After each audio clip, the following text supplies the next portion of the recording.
Let's get it. 580 Sports Talk is live and direct on a Monday. You made it through the weekend. Your reward for making it through a Monday. 3 hours of a good time here on 580 Sports Talk on the sports voice of Kansas. 580 WIBW, FM 104.9, online at 580WIBW.com, and in living color on our YouTube stream, 580 Sports Talk, the name of the channel, and our Facebook page, WIBW News. Like and subscribe. However, wherever, whenever you're tuning into the program today, thanks so much for hanging out here on 580 Sports Talk. My name is Dan Lucero. It'll be mostly me today. Spencer Dupuis will be along for a little bit in the 4 o'clock hour. Brendan Dworzinski is off today. It is not a Victory Monday. It is as somber a Monday. And to give you an idea, I got to the state of Kansas to do sports talk radio. I started my adventure in Kansas radio back in the summer of 2013 in Wichita. So I got here at the same time Andy Reid did. If you want to follow the timeline of what the Chiefs have been since it has been my job in varying capacities to cover and dissect and discuss the Kansas City Chiefs as a football organization. Been a pretty good run, all things considered. We've not done a show like this one. We have not sat behind a desk, and I'm using the royal we here, because we is true. As long as I've been a member of the 580 Sports Talk cast, we've never done a show like this. I certainly did not do a show like this in Andy Reid's first year when the Chiefs made the playoffs. Never done a show where the next Chiefs game didn't matter. And even if it mattered, it wouldn't matter because Patrick Mahomes wouldn't be playing in it because Patrick Mahomes has torn his ACL in his left knee.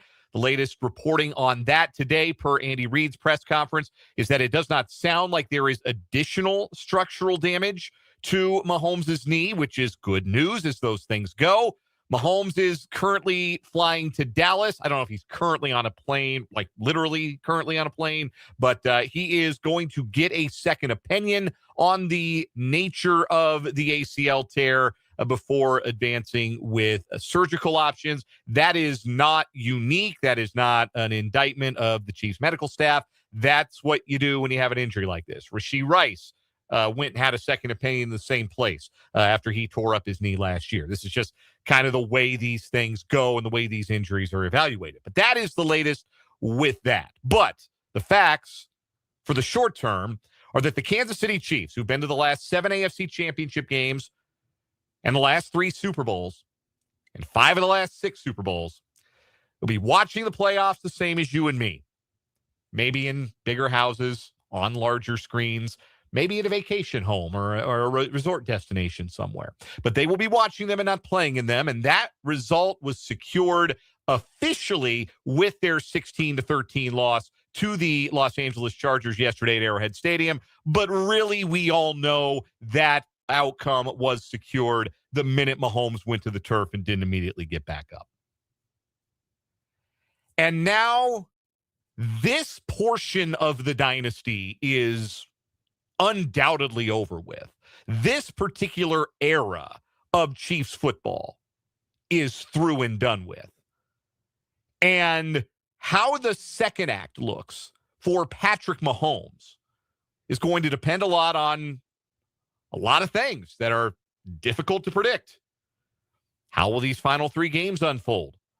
How will the draft unfold? How will free agency unfold? How will Mahomes' rehab unfold?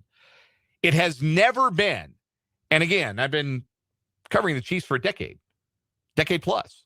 It has never been this uncertain what the future held for the Kansas City Chiefs. It's never felt like this from my professional standpoint. And for those of you who are long-suffering Chiefs fans, you'll be able to say, oh, it's been worse. You never say it can't get worse. I know that's Buddy Bell. That's a different sport. But, it's a similar, I think, thought process. But that's what we're going to do today is process. We're going to talk about what this all means, where the Chiefs go from here. We'll talk a little bit about the game, although, again, kind of doesn't matter, does it? Like, everything we saw yesterday is going to look different for the final 3 games. There's no meaning to the final 3 games. And as for when we're going to see Patrick Mahomes under center again for the Chiefs, your guess, as good as mine, as good as his, as good as any doctor's. We'll see is the best we can do the day after the injury. So, obviously, ton to discuss on that front today. Want to hear from you. The text line is open, 785-272-9429. That is 785-272-9429. You can also interact in the live chat on the YouTube channel.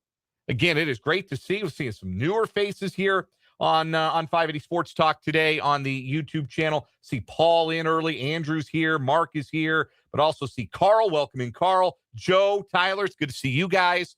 Look forward to hearing from you and more of you throughout the program. If you join us live on the YouTube stream from 3 to 6 Central over on 580 Sports Talk's YouTube channel, the live chat is open to you. So hop in, speak your piece, interact with your fellow listeners, and get in on the show, shape the discussion on this somber Chiefs Monday. We'll try to talk a little bit about the game. There's just not a lot to say about it. I'm going to go down swinging and griping about the running backs one more time because they were once again just hideously bad yesterday. And just, again, the fact that we kept assuming there was a switch for these Chiefs to flip, because why wouldn't we? That's what championship equity does. But there wasn't. These guys were who they were. From week 1, they were who they were. And that, as much as anything, is why they're not going to the playoffs and why there was no sense, even if they'd won yesterday, it's prolonging the inevitable. Even if Gardner Minshew had not thrown that bonehead pick, it would have been prolonging the inevitable if the Chiefs had won that game once Mahomes got hurt. We'll talk about the rest of Week 15 in the NFL, and, of course, plenty of Chiefs reaction with Matt Verderame, our NFL insider from Sports Illustrated and SI.com. He'll join us at the bottom of this first hour. Some other stuff happened over the weekend, too, we're going to try to get to. This might be of interest to you. Today, 57 days from today, the Kansas City Royals report to spring training. All of a sudden, you might have looked that number up about yesterday evening or so. 57 days, and the Royals have a new left fielder. So they were busy over the weekend acquiring a new left fielder, and they shipped out a reliever that none of you seem to like very much. I kind of thought Angel Zerpa never really got a fair shake or didn't get as much credit as he deserved from Royals fans, although I'm certainly not saying he was the heir to Wade Davis and Greg Holland, but I always thought he took more crap than he deserved. Anyway, he's Milwaukee's now, and in exchange for Angel Zerpa, the Royals got their starting left fielder for next year and quality relief arm besides. So we'll talk about that trade a little bit. A couple of good road wins for K-State and KU on the weekend that we'll get into. Headlines, what is wrong with you, good, bad, ugly, all our usual Monday shenanigans. And again, your thoughts. The text line 785-272-9429 and on the YouTube 580 Sports Talk. As a metaphor, Patrick Mahomes suffering a grievous injury on the day that the Chiefs were eliminated from the playoffs, bringing to an end this iteration of this Chiefs dynasty. It's a little too on the nose. If you were a script writer and you submitted this, your editor would probably send it back. That's a little too hacky for me. That's a little too obvious. The load-bearing pillar for this Chiefs dynasty, who was asked to shoulder so much more as the foundation deteriorated year over year, finally buckled. And with it, the walls came tumbling down at Arrowhead Stadium. But it's not a metaphor, right? As metaphor, as literary device, little too on the nose, but makes a lot of sense. But it's not a metaphor. We're talking about a quarterback at the top of his profession and in his athletic prime dealing with a devastating injury that represents the first real adversity of his professional life. And you knew it was bad right away if you were watching. You knew it was bad right away because he's never reacted like that. You remember when he dislocated his knee against Denver? What I remember about that was everybody else reacting very visibly and very emotionally in the moment. Travis Kelce threw his helmet like 20 yards when he looked down and he saw the famous quote, I think it was Travis Kelce's quote, in fact, that the knee didn't look like a knee after that quarterback sneak, which has heretofore been the last one of Mahomes' NFL career. I remember Mahomes being relatively chill in the moment, or at least chill by the standards of someone whose knee didn't look like a knee. He didn't react like he did yesterday when that happened. He didn't react like that all of the various times that he's gotten his ankle rolled up on to a degree of severity where it landed him on the injury report, where it compromised his running ability, where it almost felt miraculous that he was able to play through it, as in during that run to Super Bowl 57 and the win over the Eagles. He never reacted to any of those the way he reacted to the knee giving way yesterday. And you knew right away watching, if you've watched, and I've watched every meaningful snap of his career, which I guess he's still technically never taken a meaningless one. He won't play in the final 3 games of this season. So technically, Patrick Mahomes has never played a meaningless snap still in his NFL career. But you knew it was bad. You knew it was bad immediately. And from a personal perspective here,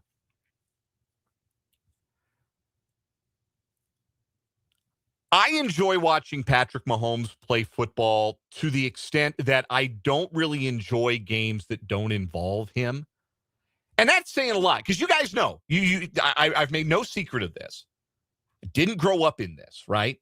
I didn't grow up here or in Kansas City. I did not grow up in the kingdom. I did not grow up rooting for the Chiefs. I grew up with no emotional attachment to the team. It's something that has developed over my time here. I've married into it, certainly. But this is not a lifelong thing for me like it is for so many of you. But I still feel that type of way about Mahomes, where I was starting to drift away a little bit from watching a lot of professional football there in the late 2010s. And Mahomes was the guy who kind of grabbed me and brought me back. Like, this was the guy who was must-see TV in the league. And I have really enjoyed watching him play and really enjoyed seeing a person who seems like not only an incredible talent and someone with a great work ethic who deserves what he gets in terms of success, but also somebody who seems to be a good person with proper priorities, with his head in the right place. Somebody that, let me put it this way. My 18-month-old son has a Patrick Mahomes jersey. I'm pretty choosy about jersey purchases. Because, I wonder how, you felt about buying your kid a Tyreek Hill jersey. And then he just kept being Tyreek Hill. And that was the jersey your kid had on his back. How you felt about it. I wonder how people felt about that. I don't have to worry about that with Patrick Mahomes. I feel very, very confident that is not a thing I'm ever going to have to worry about. That I'm never going to have to explain to my kid when he gets older, yeah, hey, that guy, it didn't end up being a very good guy. He got into trouble. He ran around on his wife. He did this and he did that. And he wasn't really the role model that we thought he was. I don't think that's ever going to happen with Patrick Mahomes. I don't. It's like my son's going to see pictures of me when I was 8, 9, 10 years old running around with a Brett Favre jersey. He's going to ask me who that was. And I'm going to hem and haw my way through that conversation. But I don't think we're ever going to have to do that with Mahomes. So watching him play has been a joy in my life. And I feel a similar way about it that I do. And I realize this is a different sport, but I know you guys are riding with me here. Like, you guys also know I'm a Denver Nuggets fan, and Nikola Jokic is the best player on that team. And he is such a joy to watch on the basketball court, to where I don't really enjoy watching other NBA games for the absence of Nikola Jokic in them. And when he hangs it up, when he walks away from the sport, I don't know how much NBA basketball I'm going to watch. Be honest with you. I've been spoiled like that. I don't know. You can't, especially my line of work, you can't ever quit the NFL. You just can't. You don't. That's not something you get to do. But I don't enjoy games that don't have Patrick Mahomes playing quarterback as much as I enjoy games where Patrick Mahomes is playing quarterback. Like, It's him, and then second on that list is probably a healthy Lamar Jackson, and third is Josh Allen, and Sam Darnold is like 986th. That's what we're dealing with here. From a personal perspective, what I can say for this is it will be a hell of a lot less fun to watch NFL football for as long as Patrick Mahomes is not playing. Whether that's just these final 3 games of the playoffs and he's back for week 1, or whether he misses an entire season or some chunk of 2026, whatever that looks like, it will not be as fun. This sport will not be as fun. The sport, the league, it will be worse for his absence. And there are only but a handful of guys you can ever say that about at a given time. This is the guy you say it about from that bigger picture perspective. But as for what it means for the Chiefs, I don't think there's any question that the Chiefs have to go into this offseason, this new league year when it starts in March, with the perspective that anything they get from Patrick Mahomes in 2026 is gravy. I almost think they have to act like he won't play. Even if that's not true, even if it's a clean through and through ACL tear and there's nothing else wrong with it, and he's such a maniac in the workout room that he rehabs his way to the point where he's even going through full team workouts in the preseason, and he's back under center in week 1 in front of a packed Arrowhead Stadium. That's certainly a possible outcome, but I don't think it's the one the Chiefs should be preparing for because, again, he was the load-bearing pillar for these Kansas City Chiefs.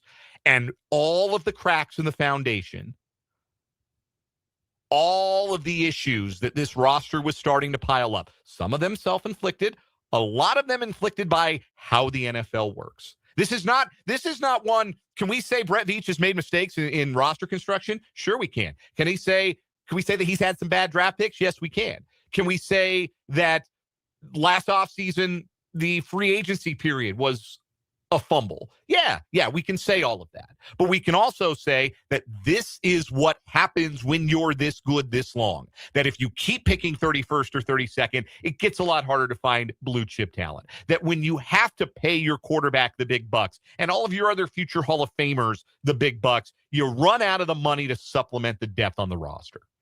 That's the way it's supposed to work. And the Chiefs were able to withstand all of that because their load-bearing pillar was Patrick freaking Mahomes. But eventually, the cracks become too great for one pillar to bear. And the pillar buckles, which, again, a little bit on the nose that it's an ACL tear that sidelines Mahomes like this. And not only does his injury affect how I think the Chiefs need to approach roster building in the offseason, it may affect how they approach, how they change their offensive scheme. Because if, as I, and I know many, many of you believe is an absolute necessity, the Chiefs make some wholesale staff changes, including bringing in some new ideas on the offensive side of the ball, let some other team hire Matt Nagy. Wish him luck. Bring in some new ideas. Bring in a new scheme.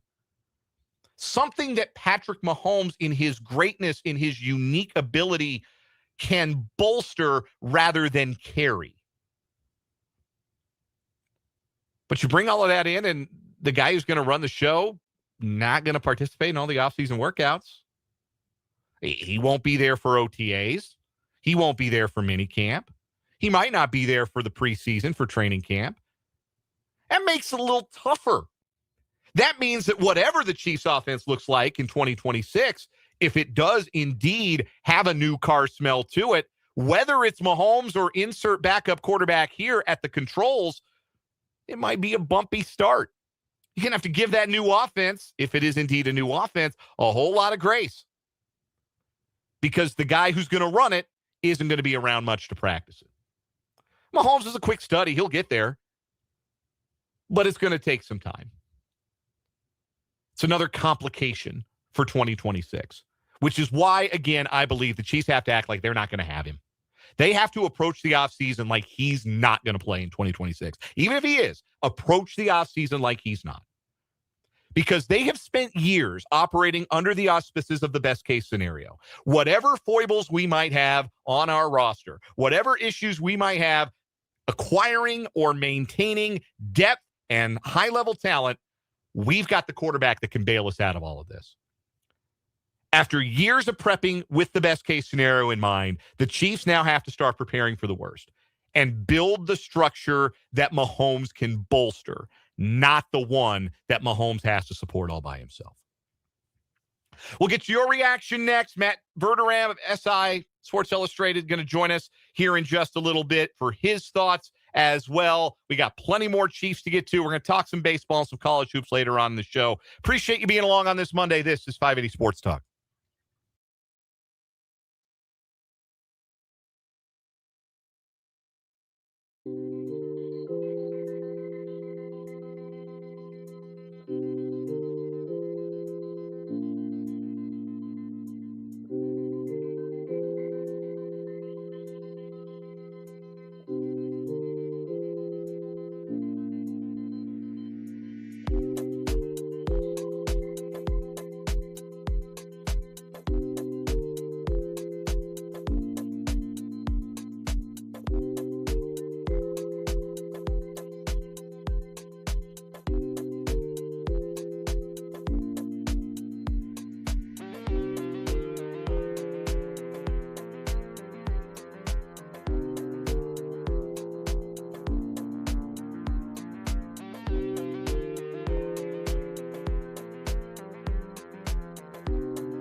3:31 on 580 Sports Talk. Matt Verderame of Sports Illustrated, SI.com, going to join us here in about 5 or 6 minutes or so. But I did want to get to some of your reaction. Seen this in multiple places, both in the YouTube chat and on the text line. The direct correlation between Patrick Mahomes' injury suffered in his 9th NFL season and Tom Brady suffering a season-ending injury at the beginning of his 9th season in the NFL. A little bit different, but understand the parallels. If we're doing the comparison, there's obviously an unfortunate straight line there. So other thoughts from the text line. There's a lot of this. We'll pull Carl's comment first. Welcome in, Carl. Chief schemes are stale. Every other team knows what's coming. Receivers can't get open when they run the schemes correctly. We need some fresh offensive ideas. No disagreement there. Andrew says Chiefs need a new offensive coordinator, line help on both sides, secondary help, a running back, and a wide receiver who can get separation in man coverage. Here's the thing about the offensive line. The tackles they finished yesterday's game with had played in a combined one NFL game before yesterday. There's no, you're down to tackles 5 and 6. There's nothing you can do. I think long-term, the Chiefs have to figure out right tackle. But I think they found left guard and left tackle of the future in Sumatai and Simmons this year. I think they're going to be all right up front on the offensive line. Everywhere else, yeah, they've got some questions. No doubt about that. Mr. KU Jayhawk, welcome in. Says about the only coaches I would keep right now are Reed and Spags. I think you're in, I don't say the minority. There's a very loud minority, I think, that wants Andy Reid gone. I've already spoken my piece on that. But, there are some other coaches that I think do a pretty decent job on the Chiefs staff, like Dave Meredith, defensive backs coach, Joe Cullen on the D-line, Eddie Heck on the O-line. It is not, I don't believe, time to rip down the entire foundation, just tear it to the studs. But I think that Paul has it right here as well. Anyone with fresh eyes for the offense. That's all I ask. Don't care who calls plays or coordinates or coaches, but it cannot be the same staff that is currently employed. Yeah, it just needs to be different. It just needs to be different, and personnel is part of that. Scheme is part of that. Probably decision maker is part of that as well. It's hard to imagine them moving forward from Matt Nagy at this point. It's really hard to imagine that, even if he does not get another head coaching job. One last one real quick. This one from Joe. Welcome in, Joe. The run-it-back philosophy finally caught up with the Chiefs. I think it was Vahe Gregorian of the Kansas City Star who pointed out that this is pretty much how things happened for the late 60s, early 70s Chiefs that, won an AFL championship, went to 2 of the first 4 Super Bowls, won the first Super Bowl in franchise history. Hank Stram was notoriously loyal, and maybe at the end a little bit too loyal to some guys, not just on his team, but on his staff. And they did. They got old. Things got stale. They never recovered. They had that first-round playoff loss to, I think it was Miami, the Big Ed Podolak game that they lost. And they never really recovered. And it was a long descent after that for the Chiefs organization. They didn't really pull out of until the Marty Schottenheimer era. But yes, I do think that they probably held on to some guys past their expiration dates. But also, I think some guys abruptly hit an expiration date this year, Harrison Butker. They say you'd rather get rid of a player a year too early than a year too late, but that's a hard thing to predict. Because you get it wrong, you got egg on your face. But certainly, I think that this core aged out. And with Travis Kelce and Chris Jones no longer elite players, so much of what was built was around the assumption that they would be, and they were paid like they would be. And when they weren't, that left basically Mahomes as the only guy who's an elite player at his position. Well, Creed Humphrey, but center's different, right? And that puts a lot on one man's shoulders. And you saw the hero ball from Mahomes escalate, including that nonsense interception he threw on 3rd down on the final drive he ended up completing this season. A back shoulder fade to Kareem Hunt. Just a play Mahomes doesn't make 3 years ago or 2 years ago, but a play he felt like he had to try and make this year as the walls were collapsing into dust around him. Matt Verderame joins us next here on 580 Sports Talk.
We are joined on the Fleming Place Wine and Spirits hotline by our NFL insider, Matt Verderame, covers the league for Sports Illustrated, SI.com.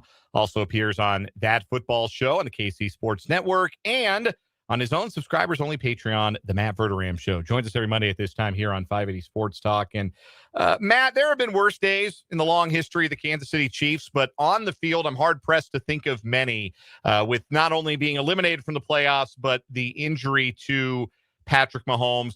Let's start short-term first. Final 3 games of this regular season now rendered meaningless for the Chiefs. What do they have to accomplish over the final 3 games of the regular season without their franchise quarterback? I mean, I'm not trying to be glib. Nothing. It doesn't matter. Like, realistically, seriously, nothing. But this team at this point, yeah, look, you're going to, if you're smart, you're going to play younger guys. But that was brought up to Andy Reid in the press conference on Monday, and he basically said, well, we're already playing our younger guys, which I would strongly disagree with. Jalen Royals has not seen the field at all. Jeffrey Bassa has not seen the field at all on defense. I don't know how he would quantify that as playing their young guys, but apparently they are. So, look, I mean, I think you play those kids. I think you shoot, yeah. You give him some reps. You play this kid Knowles, right? Like even if Juwan Taylor comes back and is healthy at some point, who cares? Like play as a pole. Like just that to me is what you do. Play Brashard Smith. I don't need to see Isaiah Pacheco carry the ball one more time for the rest of his career in the Chiefs uniform. There's no reason. There's no reason. No, you're right. Like, what are you learning from it? That he can't run? You've learned this over the last 2 years. Like there's nothing to learn from it. So if I'm the Chiefs, that's what I'm doing. And I don't really care if I win or lose the games, and you move forward. But I think, look, they have to play these games because the NFL mandates it, and that's the only reason they're going to be there. Does the injury to Mahomes change how the Chiefs have to approach this offseason? Because the structural problems with the team are not new. They're the problems that in many ways led to Mahomes getting hurt in the first place. But the structural problems are not new. We've known about them. We've seen them developing. They've been made as plain as the nose on our faces throughout the entire 14 games that we've seen so far this season. Does the injury change anything about how the Chiefs might attack it this offseason? Or is it just going to maybe change what they have to attack it with, like draft position? Yeah, I don't think it really changes. Look, I know there are a billion Twitter doctors out there who are like, this is the recovery time. And no, that's all crap. Like, the reality is they're not going to know till after surgery. Okay? If he goes in and he just needs a regular run-of-the-mill, as much as this can be run-of-the-mill, ACL repair, and there's no other damage to the LCL, the PCL, the MCL, like if just that, you're talking to people around the league, there's a very real chance he's just back in late August and he's ready to go for the season, and that he's fine. And so, I think if you're the Chiefs, look, you need to go forward with the plan you were going to have, which, to my understanding, talking to people in that building, look, they all see what we see. They know they need a revamped running back room. They know that. They needed it last year. Should have done it last year. They didn't. They know they need to do it now. They need a D-line that looks a lot different around Chris Jones and George Karlaftis. They are going to need, in my opinion, to add a receiver to this team because Juju Smith-Schuster has been playing close to 50% of the snaps over the last 2 months. Juju Smith-Schuster in the last 6 games has 3 catches for 15 yards. I mean, you're 11 on 10.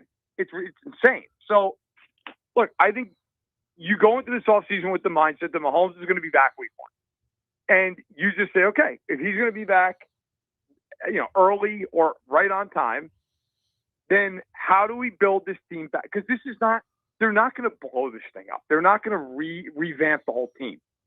They're going to retool it, and they're going to get under the cap, and they're going to have some space, and they're going to have a pick that's really high compared to where they've been for the last decade, and they're going to move forward. But no, I don't see any world where the Chiefs go into this offseason and think, oh, we should just blow this team up. They're not going to do that, and they shouldn't do that.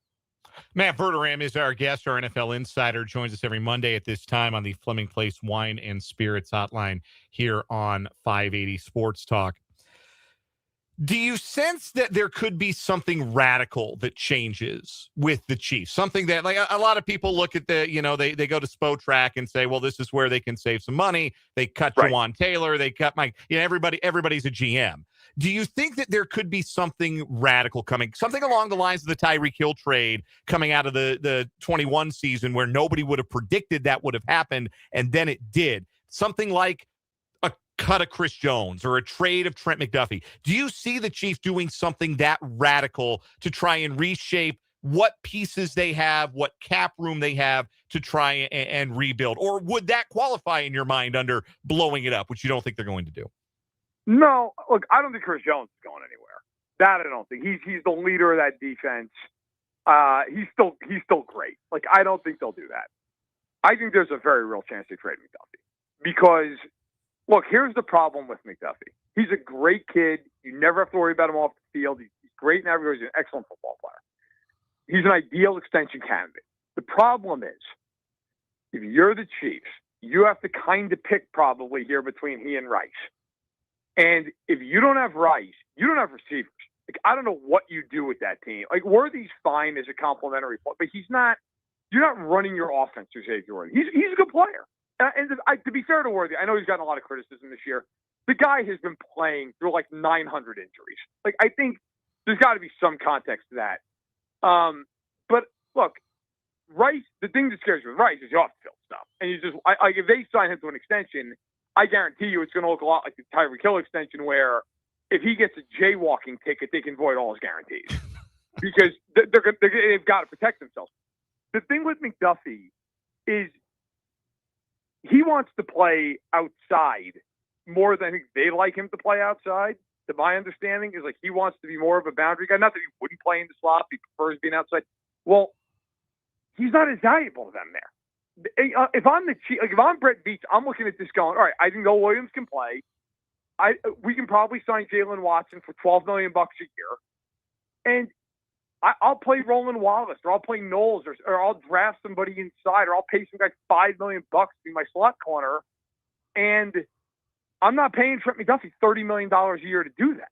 Like, that's not going to happen. And if they trade him, what could they get? I mean, they probably could get out a second and a fourth round pick, something like that. I don't know if they get a first, maybe they get a late first, depending on who they trade him to. But like, my guess is probably more of a day, an early day 2, and then maybe like also a day 3 pick.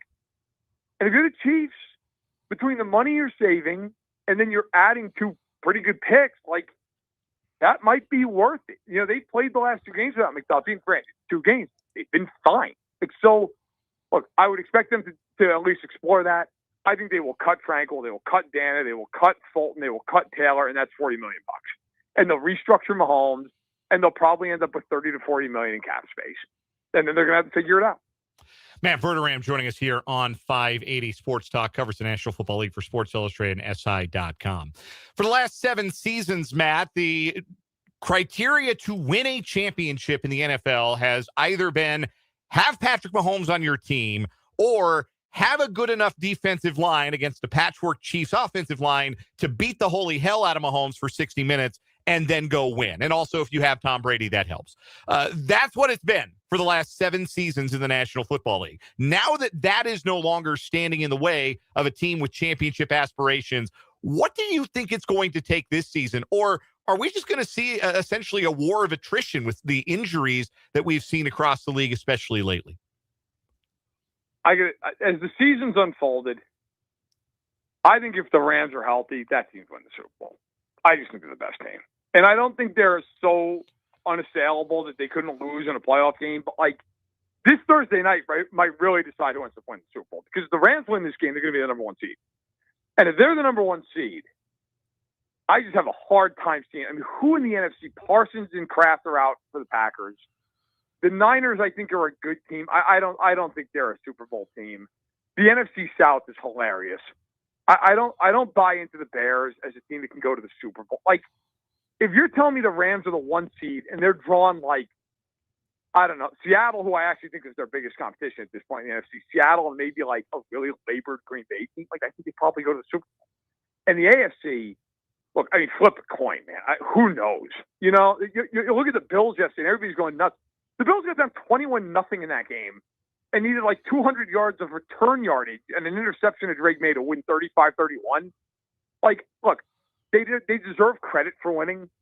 They also gave up 31 points to New England, and we're just getting roasted up and down the field for most of the game. Like, I don't know.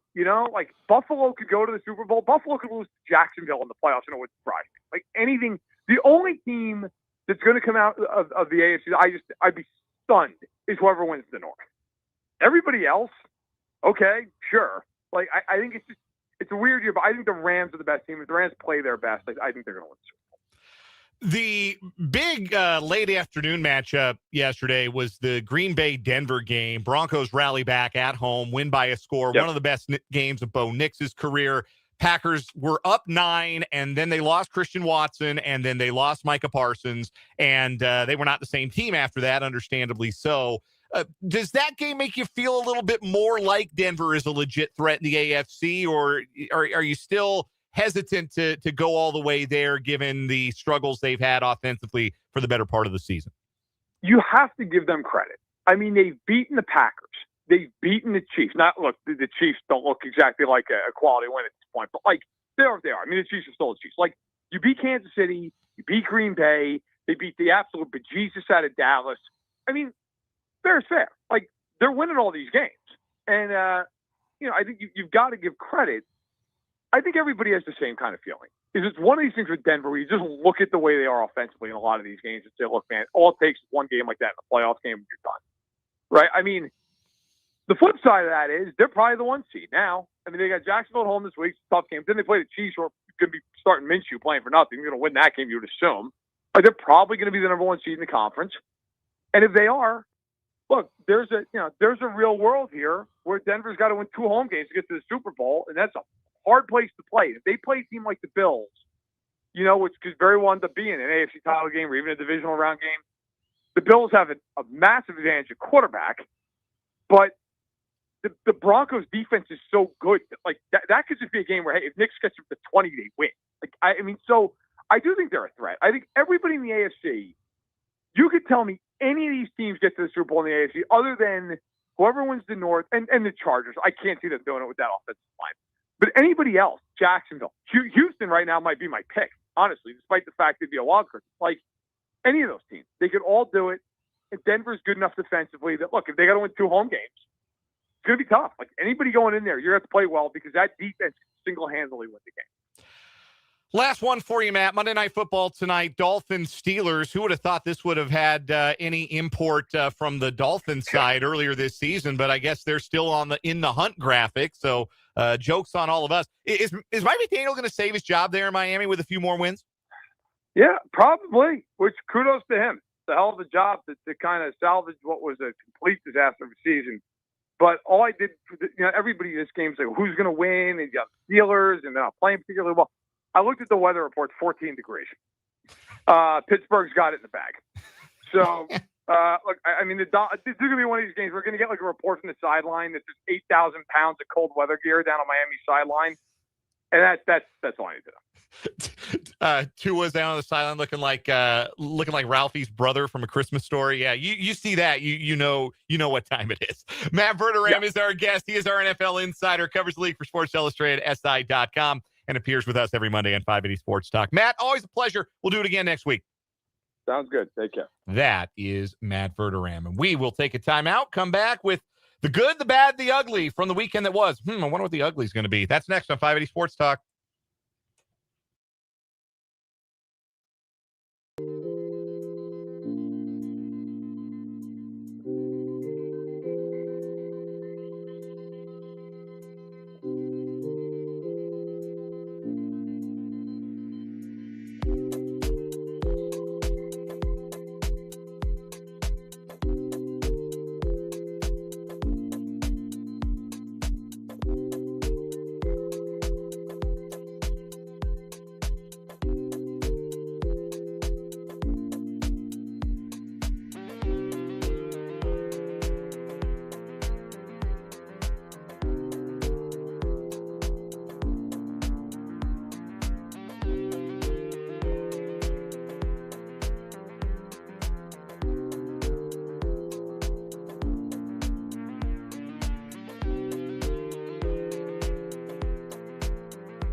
The good, the bad, and the ugly from the weekend that was in sports to round down this 3 o'clock hour. Lots of good to choose from. KU and K-State getting nice road wins.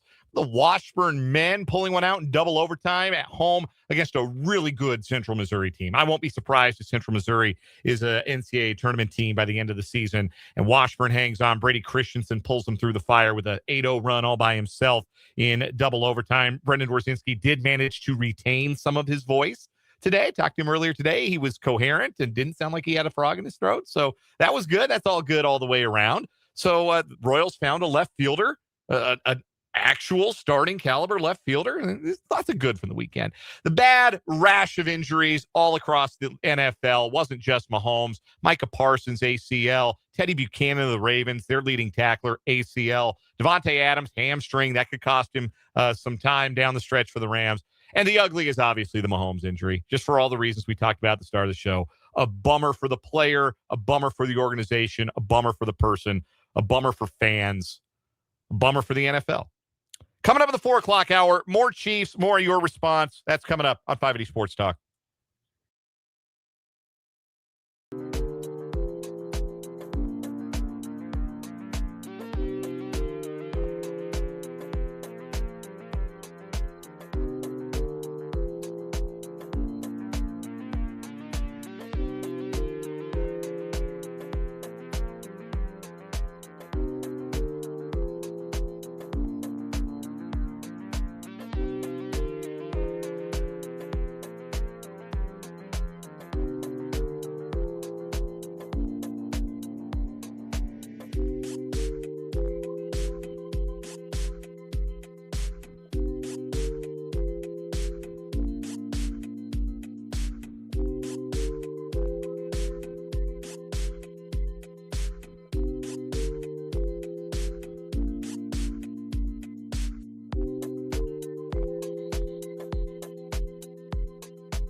Let's get it. Hour number 2 of 580 Sports Talk on this Monday afternoon. Dan Lucero rocking with you here on the Sports Voice of Kansas, 580 WIBW, FM 104.9, online worldwide at 580WIBW.com. And, of course, on our YouTube channel and Facebook page, 580 Sports Talk. It's the name of the YouTube channel. Go slam that subscribe button. WIBW News, the name of the Facebook page. Appreciate everybody tuning in. However, you're consuming the program today. Thanks for making it a part of your Monday. A show that you knew you're going to have to do a show like this eventually, because nothing gold can stay, right? There's nothing. What I really wish I would have done is saved my line from Cocktail for when I really needed it, right? Everything ends badly, otherwise it wouldn't end. Boy, I should have saved that for today. You always save hyperbole for when you really need it. I could have used that today. May as well just run it back. The Kansas City Chiefs' streak of postseason appearances is over, which means their streak of AFC Championship game appearances is over, which means their streak of Super Bowl appearances is over. And those are all amazing things to talk about, especially given the length of those streaks. 10-year playoffs, 7 years AFC Championship games, 3 years of Super Bowls. It's a hell of a decade, right? Those streaks are all over, and the quarterback needs a torn ACL repaired. And not just the quarterback, the quarterback. The quarterback. It's a grim, grim day across the Chiefs' kingdom. And again, you knew it was going to end at some point. You knew that the good times stop rolling, even for what the Patriots did for 2 decades, which, if anything, ought to give you an appreciation for just how hard that was to sustain. It should be having watched the Chiefs this year. There was always going to be a show where we took the mics hot and said, well, all this stuff that we've come to enjoy and expect and the fun we've had with this, the party's over. And the party ended yesterday, and officially it ended when Gardner Minshew threw that interception. He was looking for Travis Kelce on that play because, of course, he was looking for Travis Kelce on that play. You know, the only guy that Mahomes was looking for on that drive, 87. You know, the only guy Minshew threw to on that possession, 87. You know why? Because look who else was out there. Nico Remigio was running routes, man. And Nico Remigio out there running routes because Mahomes about got Rashee Rice killed, and then Tony Jefferson tried to kill Tyquan Thornton and got ejected. That was horrifying. It was going to take a lot to make that not the worst injury of the day. The Tyquan Thornton hit that left him very clearly concussed and with the fencing response and everything. A horrible hit.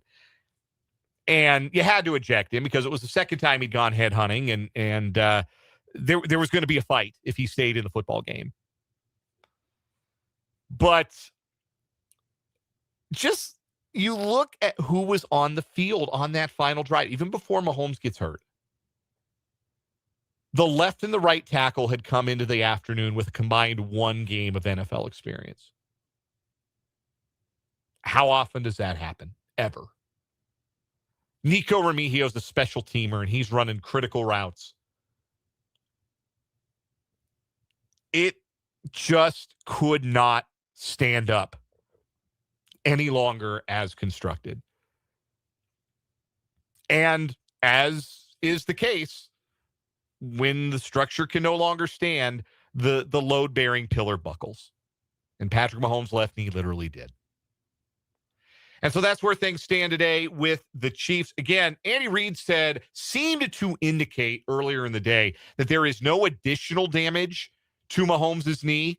You can't ever really say, well, it's good. It's just an ACL tear. But that's what it seems to be, although Mahomes is seeking a second opinion with regards to the injury, which is, again, a pretty typical thing and not an indictment of medical professionals with the Chiefs or in the greater Kansas City area. So that's where that stands. That's what we know. No idea when we'll hear from Mahomes next. I wouldn't expect him to do his Wednesday media availability this week. So we may not hear from him until after surgery has been completed, but I guess we'll see. Your thoughts, welcome on the program. Want to hear from you on the text line. 785-272-9429 is the number. 785-272-9429. You can also interact here in the live chat on our YouTube channel. 580 Sports Talk, name of that channel. As of this morning, we are 21 subscribers shy of our stretch goal of 900. Can we get there before the holidays? Can we get there before the new year? I bet we can. If you're out there and you've never subscribed to the YouTube channel, why don't you smash that subscribe button today? Get us to 900 subscribers by the end of the year. We're going to do 580 Sports Talk Idol when we get there. All singing, all dancing. No dancing, but singing on the program. We're looking forward to that. You choose the songs, and myself and Brendan Dworzinski and Spencer Dupuis will sing the songs on 580 Sports Talk Idol. We got to get those subscribers first. So go subscribe to the YouTube channel if you have not already. You can also comment on Facebook, too, if you'd like. If you're watching on the Facebook stream, 580 Sports Talk, you can comment on those as well. I want to get back to this idea of the roster construction and the Chiefs' success being based around the elite performances of three guys that I believe are future Hall of Famers. There's obviously no arguing about Mahomes. Mahomes could never play another down. He'd walk into Canton. Travis Kelce's going to have a bust alongside his brothers someday at the Pro Football Hall of Fame. I think Chris Jones is a Hall of Famer. Maybe not a first ballot immediate guy, but he's a guy that's going to get in because he's the best defensive player in a dynasty. Typically, those guys get in the Hall of Fame. And all three of those players playing at the level at which they played for the better part of the last 7 seasons was a big reason why the Chiefs were as successful as they were, won as many games as they did, won the championships that they won. Because with Mahomes, obviously, you had the problem solver. You have the quarterback. You have the force multiplying player under center, the standard at the position. You either have that guy or you're trying everything you can to get that guy. And the Chiefs have the guy, and it was apparent he was the guy from his very first week 1 start. And you can even go back, honestly, to that week 17 against the Broncos back in his rookie season when he threw that third and whatever it was, seam rope to the tight end. Was it Demetrius Harris? It was Harris. I remember last name was Harris. I think it was Demetrius Harris.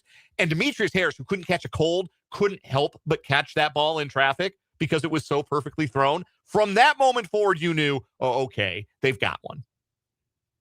And not just one, the one. The best player at the most important position in football. The Chiefs have had that for the better part of 8 years. Travis Kelce, with the unique ability and the indispensable role he played in the Chiefs offense, he was the reason that the Chiefs could withstand trading Tyreek Hill. He was the reason that the Chiefs could win a Super Bowl despite maybe the worst receiving core to ever be assembled on a Super Bowl winning team. Because Kelce unlocked everything. Kelce could find the hole in every zone, and there wasn't a single safety or linebacker who could cover him in man. He was a problem solver. He made everything else with the skill position players, with the passing game work because of his presence. Chris Jones is a problem solver. The problem is, how do you pressure the other great quarterbacks in the league? How do you make them uncomfortable? How do you get teams into second, third, and long? How do you finish off drives on critical third down passing situations? Pass rush, obviously, but specifically interior pass rush. And nobody's been better for the better part of the last 7 years. And undisputed best since Aaron Donald's retirement after they won the Super Bowl. The Rams won the Super Bowl in 2021. Nobody's been better at providing the most critical and the toughest kind of pass rush to deal with in the NFL than Chris Jones. Nobody's been better. And his presence made all of the other guys around him better. 3 guys on a Hall of Fame track performing at the highest of high levels. And while Mahomes hasn't really fallen off, like the physical gifts have all been still very much in evidence for Mahomes. Even if the statistics have not been at an MVP level, you still ask general managers across the league, you're drafting quarterbacks, who's going number 1 in a quarterback draft. They're all taking 15, every one of them. Maybe not Brandon Beane in Buffalo, but he's biased. So Mahomes has remained Mahomes. But Travis Kelce didn't remain Travis Kelce. That was really obvious last year. It's a little less obvious this year because the numbers are better. So I kind of dove into this idea a little bit towards the middle of the first hour and said that, the Chiefs have leaned on Patrick Mahomes, Travis Kelce, and Chris Jones all being elite. And now that's not the case anymore. And there was some pushback in the YouTube comments, and a good chat ensued. But it was Andrew who first said Travis Kelce second in catches for tight ends, second among tight ends in receiving yards, and second among tight ends in receiving touchdowns. Would that not make him an elite player? I think there's a difference between high-level production and being an elite player, because I think Travis Kelce led tight ends in receptions last year. It was either him or Bowers. But you wouldn't have watched last year's version of Travis Kelce and confused that with an elite player. And there's a difference, right? There's a critical difference here that we're talking about between what is elite performance for a tight end and what is elite performance for Travis Kelce. Likewise, on the other side of the ball, there's a difference between what is elite performance, not just on the stat sheet, not just sacks, tackles for a loss, but there is elite performance in terms of quick pressures, pass rush, win rate, things like that. There is elite performance for a defensive tackle, and there is elite performance for Chris Jones. And Chris Jones is not that Chris Jones anymore. Just like Travis Kelce is not the 2022 Travis Kelce anymore. And just that bit of slippage makes everything else around it hard.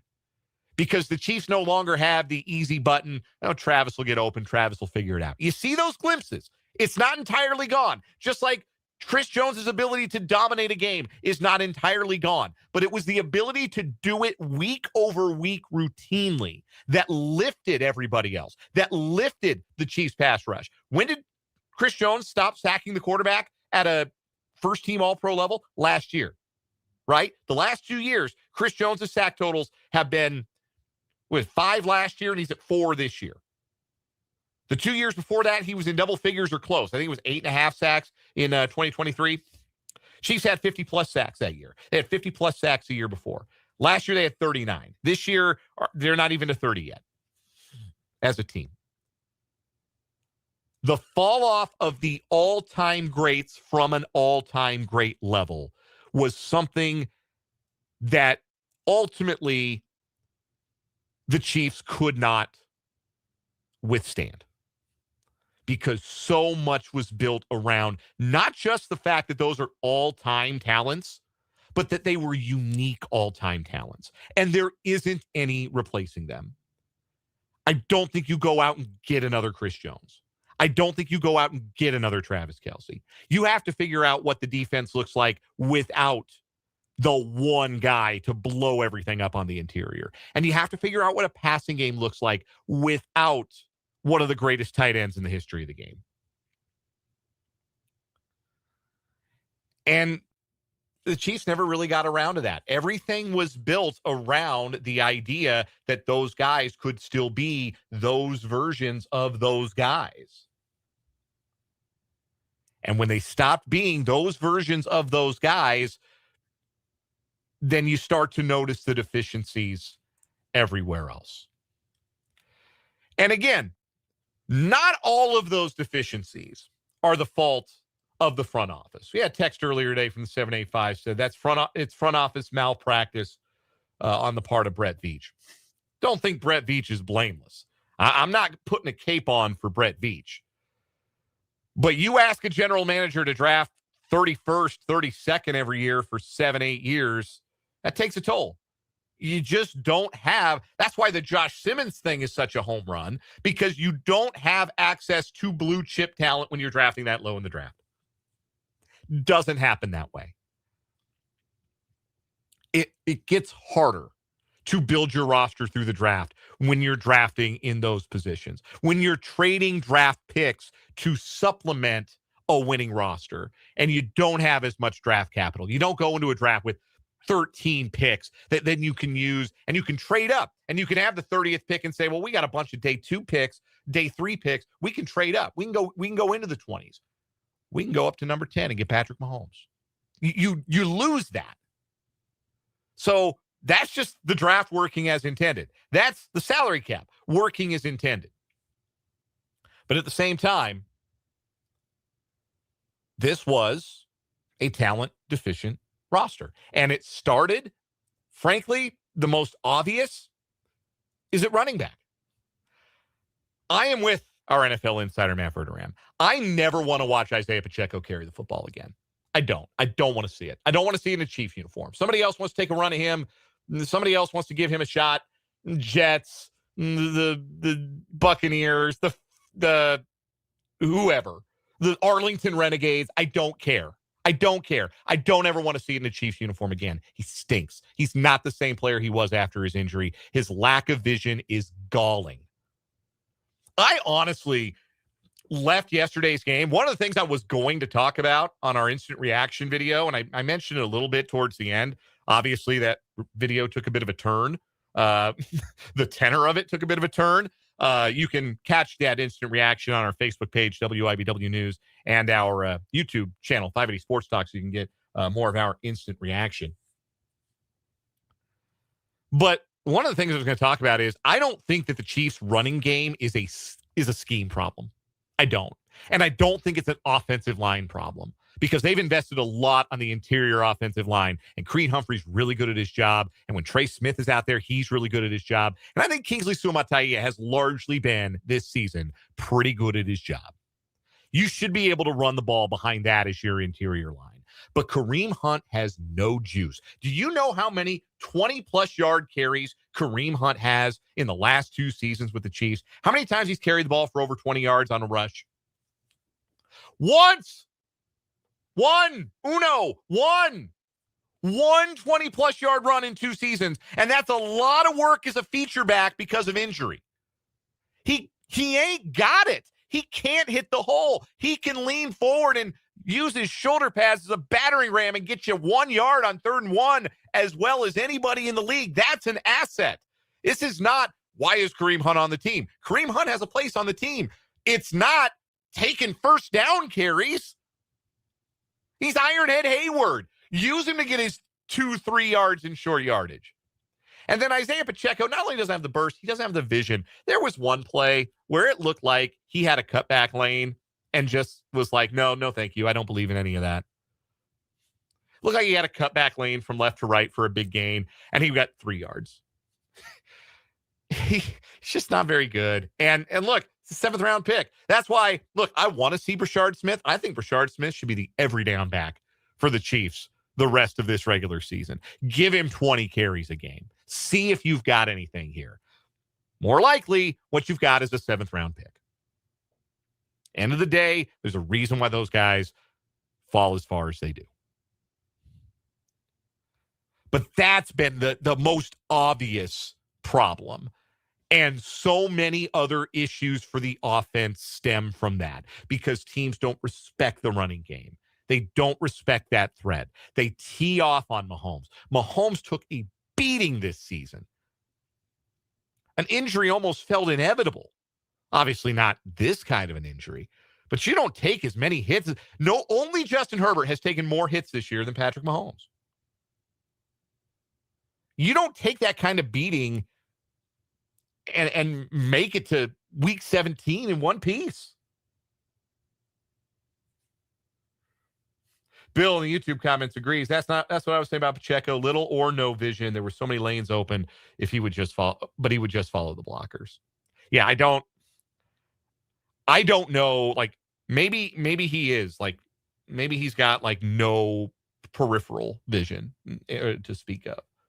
Mark H says running game should be priority number one in the offseason. I think there's a lot to that. I think, and maybe this is too pie in the sky, but I think a functional and explosive running game unlocks so much for the Chiefs. Now, they do need to do some different things schematically. But they're going to go into next year with Josh Simmons at left tackle, Suamataia, Humphrey, and Smith across the middle. Right tackle TBD. Maybe that's Jalen Moore. I don't know how I feel about that. I don't think he's a great right tackle, but I don't probably think he's probably not a whole lot worse than Juwan Taylor, and they're definitely going to cut Juwan Taylor. Maybe they cut Moore too, and go that route in the draft or go that route in free agency, or give Esapole a look over there. I don't know. But they're going to be good enough on the offensive line to be able to feel like they can run the ball next year. Being explosive, making the defense have to respect the run threat, drawing the safeties just like a little bit closer to the box. Watch what that does for the Chiefs passing game next year, if they can get that addressed. And one more thought on that. I know there were a lot of people that were upset, and I heard from you in the YouTube comments throughout. I remember viewer David being in particular pretty animated about being disappointed that the Chiefs didn't go get the Wichita Northwest product, Breece Hall, in the trade. It was widely reported that the Chiefs wanted Hall, made the Jets an offer, weren't willing to give up a third-round pick. Man, thank God they didn't give up that third-round pick. Can you imagine going into this offseason without that pick, which is going to be pretty high in the third round? Imagine not having that pick. That turned out to be a blessing in disguise. But the Chiefs have to figure out a functional running game. I don't think they're too far away on defense, but they've got to get some pop back in the at edge and on the interior if Omar Norman Lott can come back from injury next year. But, yeah, just not enough pass rush this season. I didn't think the defensive effort was bad yesterday. I thought they took advantage, like they should have, of the Chargers' weakness up front. They hassled Herbert. Giving up that touchdown at the end of the first half was killer. They could have gone into the locker room, even up a full touchdown. Changes so much about that game. But Herbert made two unbelievable throws. That drive there at the end of the first half, that's why people can't give up on Herbert. That's why you still have the Justin Herbert believers. But I really do think if there's one thing, and it's never one thing, if there's one thing that I think could have made things look a lot different this year, that was reasonable for the Chiefs to try and meaningfully upgrade at, that they did not upgrade at, it was running back. It was running back. I think they went in this year feeling good about the pass rush. I really do. We heard glowing reports from camp about the pass rush, and it just never came together. It just never came together for whatever reason. But running back, that was easy to see that was not going to be very good. And it was worse than that. It was worse than even that. And it's hard to say that should be the top priority because, like, I'm not in love with, if they make all of the cap moves that it's expected that they're going to make, I would hate to turn around and give a meaningful chunk of that cap to Breece Hall or Kenneth Walker or some other running back that becomes a free agent, chase a name. I'd almost rather like trade down a couple of spots in the first round and see if you can get Jeremiah Love from Notre Dame, or use your early second round pick, get the pick of the litter at running back.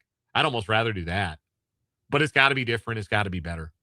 And I think a lot changes positively for the Chiefs offense when they do. And also, in the event that they don't have Patrick Mahomes for any portion of 2026, it's something maybe you can lean on with whoever your starting quarterback ends up being week one. We're going to take a break here on 580 Sports Talk. We are going to have a moment of levity with What Is Wrong With You coming up next. We're going to talk some baseball. We still got some college hoops to get to. Your thoughts on the text line, 785-272-9429, and in the YouTube comments, 580 Sports Talk on this Monday here on WIBW.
So what is wrong with you time on 580 Sports Talk today?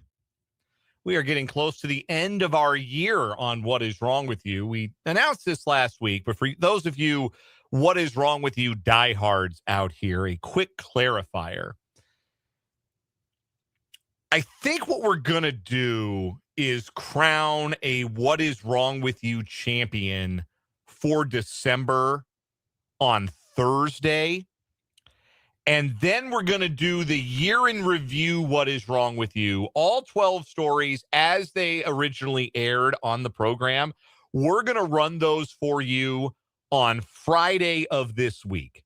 So we're going to crown our December champion Thursday. Friday, the year in What is Wrong with You? The 12 stories that have advanced or will have advanced to our Tournament of Failed Champions. We will play the original stories as they aired on the show. Our initial reactions to all the stories, all the initial jokes, everything we did with those stories.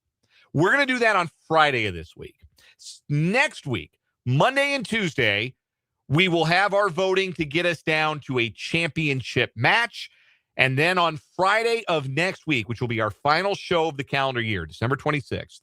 So Friday, I guess, So I'm a week ahead, aren't I? No, I'm not. Not this Friday, but the Friday after, the Friday after, the 26th. That's gonna be our final show of the year. We're gonna take some time off for the holiday for the new year. We'll come back Friday, January 22nd or January 2nd. But we'll crown a What is Wrong with You champion on the 26th. So that's what you guys have to look forward to, our Tournament of Fail champions. Obviously, this has been, if you follow the news, a weekend with a lot of tragedy, 2 mass shooting incidents, both in Providence, Rhode Island at Brown University and in Australia at the iconic Bondi Beach, as well as the apparent murder of famed Hollywood director Rob Reiner and his wife by apparently their son, who was obviously suffering from some mental issues. So we want to tread carefully with What is Wrong with You today. And we have just one story that we could find today that qualified. So it's going to be our winner today. But I think it's a story you're going to like. I think it's a story that's going to make you laugh. We're going to the world of tax law. We meet Amanda Reynolds, who is an attorney licensed in New York and Utah, who has filed a complaint against the IRS in the Eastern District of New York. And the co-filer is Finnegan Mary Reynolds, who Amanda wants to list as a dependent on her taxes. Here is a fun fact about Finnegan Mary Reynolds. It's a dog. It's Amanda's dog. I don't know how many of you fill out tax forms in which you have dependents. That was a new thing for my wife and I this last year when we had our first child last June. Amanda Reynolds says that her 8-year-old golden retriever, Finnegan, and I want to be very clear, Finnegan is a very good dog. There are pictures in this story from Forbes.com. Outstanding dog. 10 out of 10 would give ear scritches to. This is not about Finnegan. Finnegan is entirely dependent on Reynolds for food, shelter, medical care, training, transportation, and daily living. She has no independent income because she's a dog, resides exclusively with Reynolds, and has annual expenses exceeding $5,000. That means, according to Reynolds' argument, that Finnegan satisfies every meaningful element of dependency recognized under Section 152 of the Internal Revenue Code, except for that part where it's a dog. As a result, Reynolds has asked the court to determine whether pets can be recognized as non-human dependents under federal tax law. According to the complaint, while dogs are legally classified as property, that does not fully reflect their role within families and households. Reynolds writes in the complaint, quote, "For all intents and purposes, Finnegan is like a daughter and is definitely a dependent." Reynolds notes the tax code doesn't allow relief for taxpayers who shoulder the financial burden of companion animals, even though it provides various credits and deductions for human dependents. She claims this results in an arbitrary and unfair tax burden since taxpayers who provide financial support for human dependents get the benefit of tax breaks, while dog owners receive none because they're dogs. If this all sounds like a waste of the court's time, don't worry, the court is not inclined to take up the matter. Magistrate Judge James M. Wicks has granted a motion to stay discovery pending the IRS's anticipated motion to dismiss. The IRS and the tax code have really gone to the dogs. Or not, I guess, going to the dogs. Again, I have nothing bad to say about Finnegan. If Finnegan were here right now, I would pet it. I would pet her repeatedly. I would scratch her little noggin. Finnegan's a great dog. I love golden retrievers. I don't think you get a tax break for being a dog mom. I think that feels a little bit out of bounds. Maybe there's something to the idea that if you have a service animal or a support animal, maybe there ought to be some kind of allowance in the tax code for that. But the idea that I'm a dog mom and I want to write off my dog like my friends write off their kids. Come on, man. Because then what's to stop you from going out and adopting like 20 dogs? All of a sudden the cat lady down the street is driving a Ferrari with her tax return. That crazy woman that owns 17 cats. You drive by her house, you got a 100-inch 8K TV. Come on, man. Stop the madness. That's our What Is Wrong With You winner for today because we weren't finding a story that was going to beat that. When we come back, the Kansas City Royals have a left fielder. Unless they don't yet. But we'll talk about the trade that they made this weekend and why I thought you guys were a little hard on Angel Zerpa. That's when we come back here on 580 Sports Talk.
446 on 580 Sports Talk. Dan Lucero hanging out with you solo dolo on this Monday. Thanks for hanging out with me.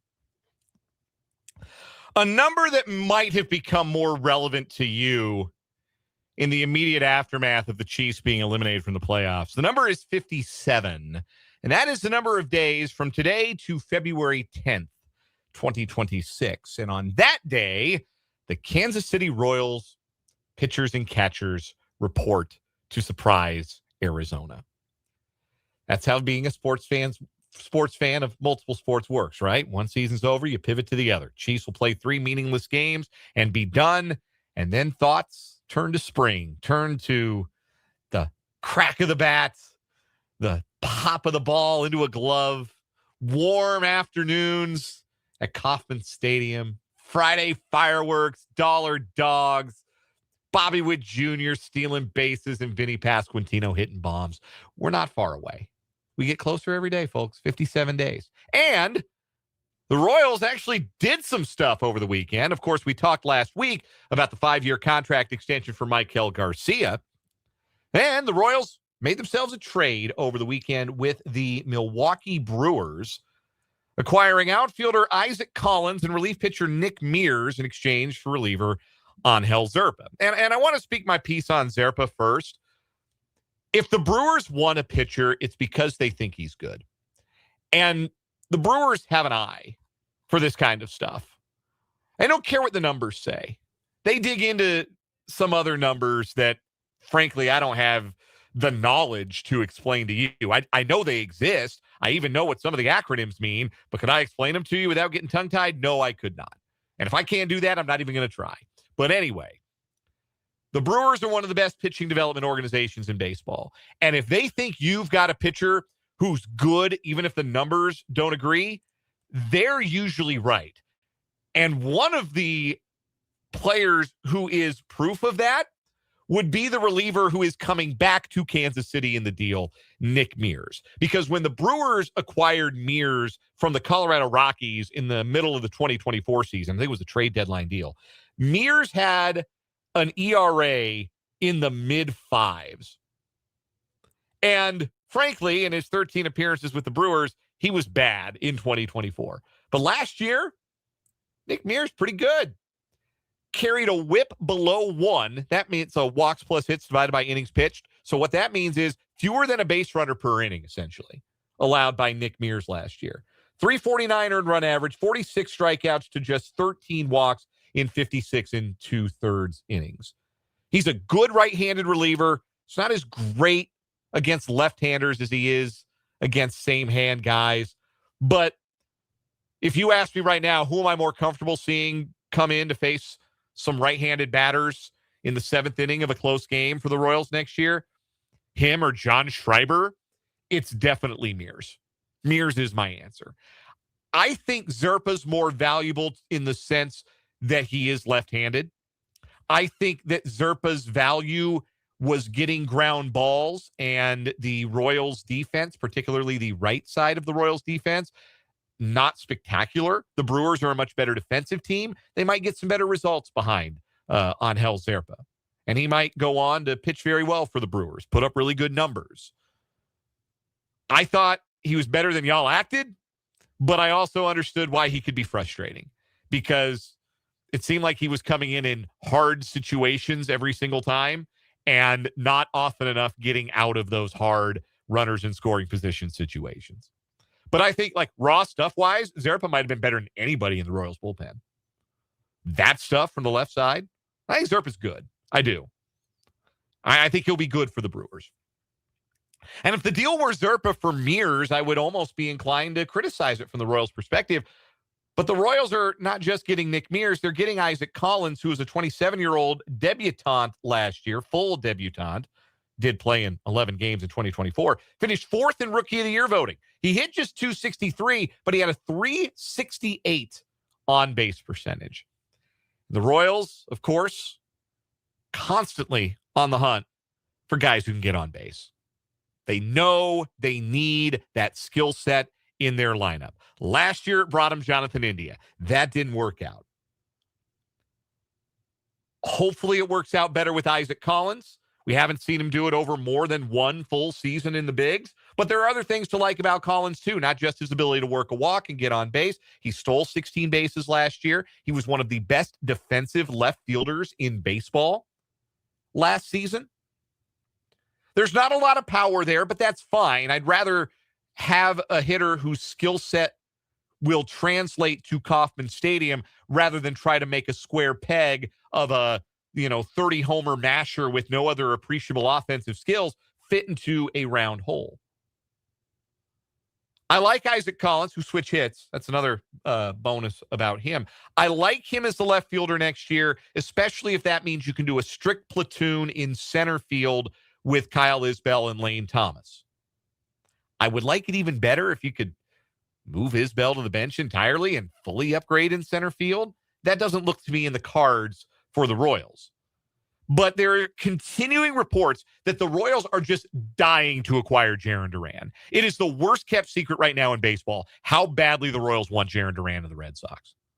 Ken Rosenthal reported it out today and said the Royals are of the understanding that to get Duran, it's going to cost them Cole Reagans, and they don't want to trade Cole Reagans. They'd love to find another way to do it, but they don't want to trade Cole Reagans, which you shouldn't. If they decide that they want Jarren Duran so bad, because Duran's not a center fielder, you would put Duran in left, and then Collins becomes a second baseman, like a Ben Zobrist type, because he can play second, he can play some third. Is he just your, starts 4 times a week at different positions and mostly second base? Do you turn him into a reserve? Maybe there's some wisdom behind that. Because I think Duran would certainly be a dramatic upgrade in left field too, but he's not a center fielder. I just don't see the fit anymore with Duran. I don't think they need to be so desperate to acquire that player right now. I said it before, I'll say it again. If they trade Cole Reagans for Jarren Duran, and it's not Duran plus, like Reagans for Duran plus, you could make me see it make sense. If the plus were substantial. But if it's Reagans for Duran, I'm going to lose my mind on this radio program. I'm going to lose my mind behind this microphone. So if that deal doesn't come to fruition, meet Isaac Collins, who the Colorado Rockies didn't see any value in. They allowed the Brewers to take him in the AAA portion of the Rule 5 draft, and they turned him into two and a half wins above replacement last year, depending on where you look. A 2.5 win left fielder with on-base ability, so much better than what they were getting before. Nice move by the Royals. Good job by J.J. Picollo. I've been kind of down on their thought process to start this offseason, but I think the things they've actually done are a lot better than the things they've been rumored to do. We'll take a break, come back, wrap up this hour. 580 Sports Talk next.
4:56 on 580 Sports Talk, wrapping up this second hour of the show with a look back at the 580 Sports Talk picks contest from the week. I was the only one not to have a winning record this week. I went 2-3. Service Academy under, didn't get home. Seahawks were 14-point favorites and scored 18 total points against the Colts. I won't be fooled. I have a lot of friends from back home in Colorado who are totally bought in that their team with a mid quarterback and a very good defense could totally win the Super Bowl. And I wish I could be like that and convince myself that my own favorite team with a mid quarterback and a really good defense could win the Super Bowl. But unfortunately, I know too much ball. Do not try to convince me the Seahawks are good. They're going to get blown out by the Rams on Thursday night. You heard it here first. Was right on Minnesota covering against Dallas. They won. And I was right on the under in the Chiefs game. Brendan went 3-2. He hit on Montana minus 7.5, Philadelphia minus 11.5, Houston minus 9.5. Spencer 4-1. Swept his NFL slate, including Washington covering. And his only miss was in the Army-Navy game. He had Navy minus 6. So Spencer back into the lead, going from 0-5 last week to 4-1 this week. We got headlines. We got more NFL Week 15. We'll talk college hoops on the final hour, 580 Sports Talk.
Let's get it. Third and final hour of 580 Sports Talk on this Monday afternoon. Dan Lucero flying the bird solo on this Monday. Thanks for hanging out on the Sports Voice of Kansas. 580 WIBW, FM 104.9.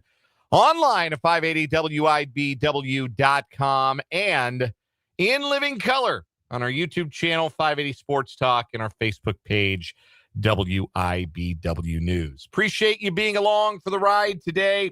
Hope you had a good weekend. If you were a Chiefs fan and your day understandably ruined with the Chiefs being eliminated from the playoffs and Patrick Mahomes torn an ACL on Sunday, I hope you had as good a weekend as it was possible to have before all that. I had a nice weekend.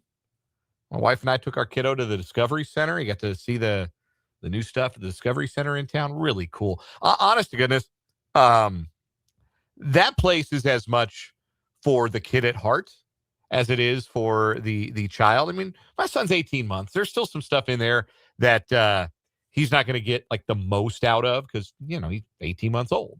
And there's going to be some stuff he's going to appreciate more as he gets older. Right now, his favorite thing is the beach balls that hover in the air with the wind tunnels. He likes the beach balls so much, he just takes one and carries it around the museum.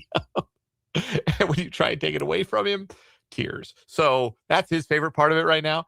But the young at heart, like, for instance, me, I have fun there. I like playing with the toys. Even the toys Asher has no interest in, I like playing with them.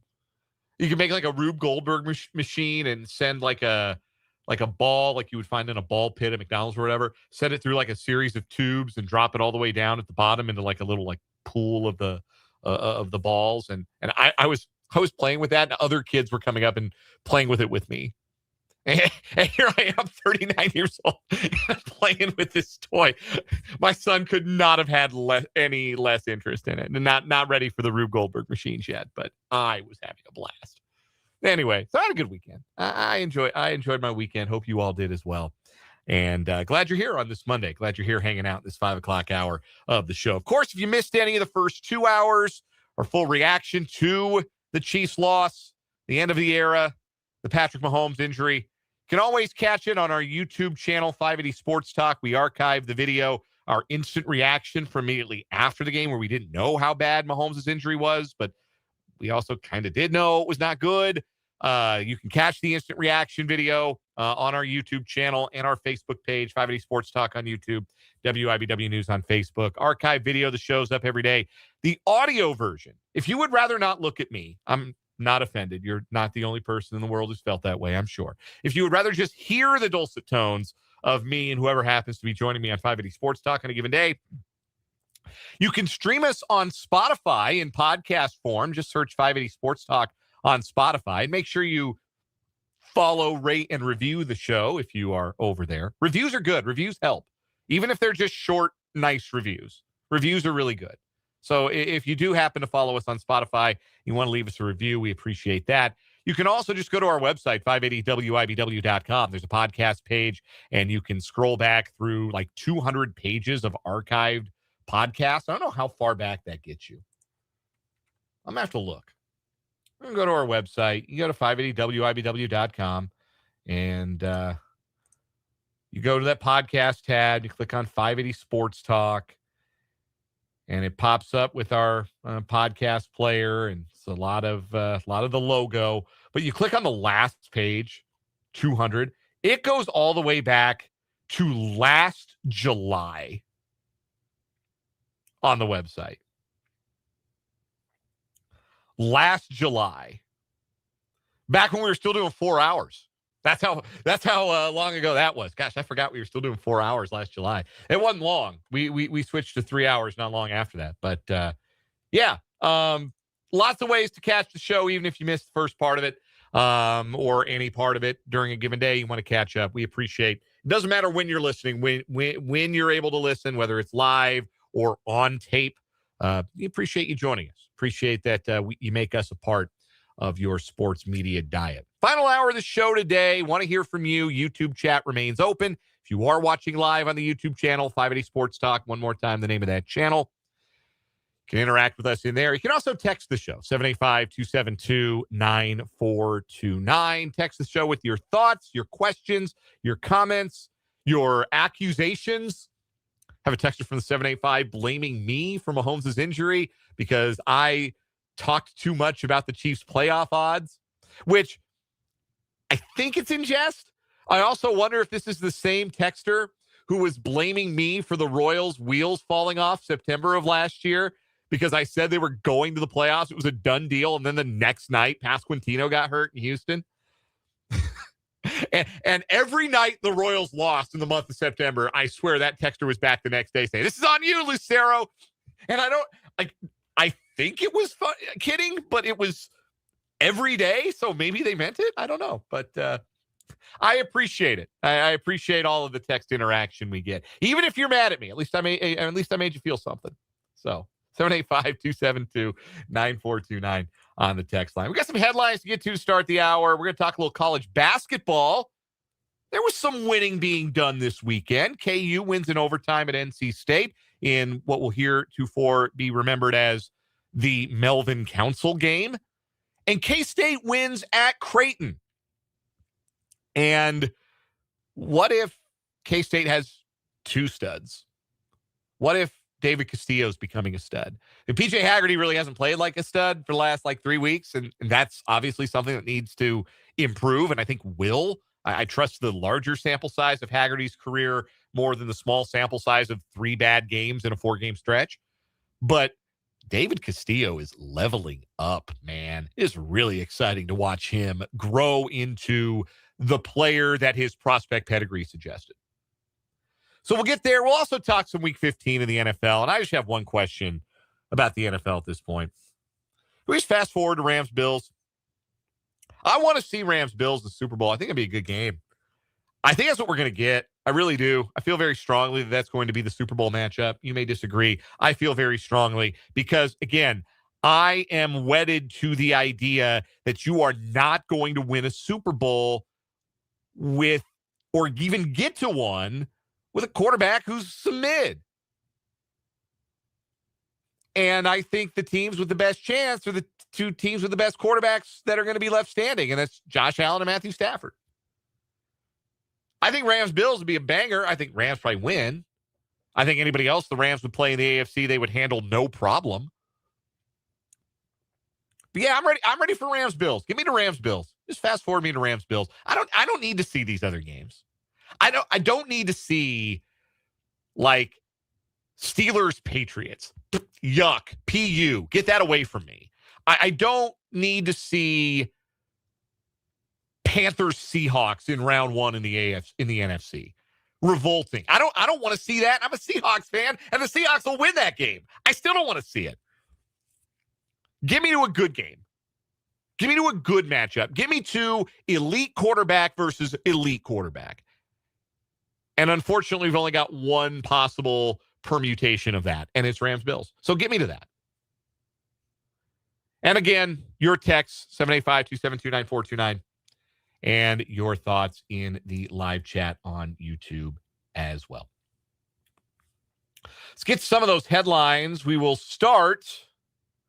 Well, let's go local with our headlines. We had been wondering if there would be any carryover from Chris Kleinman's final coaching staff at Kansas State to Colin Klein's first coaching staff.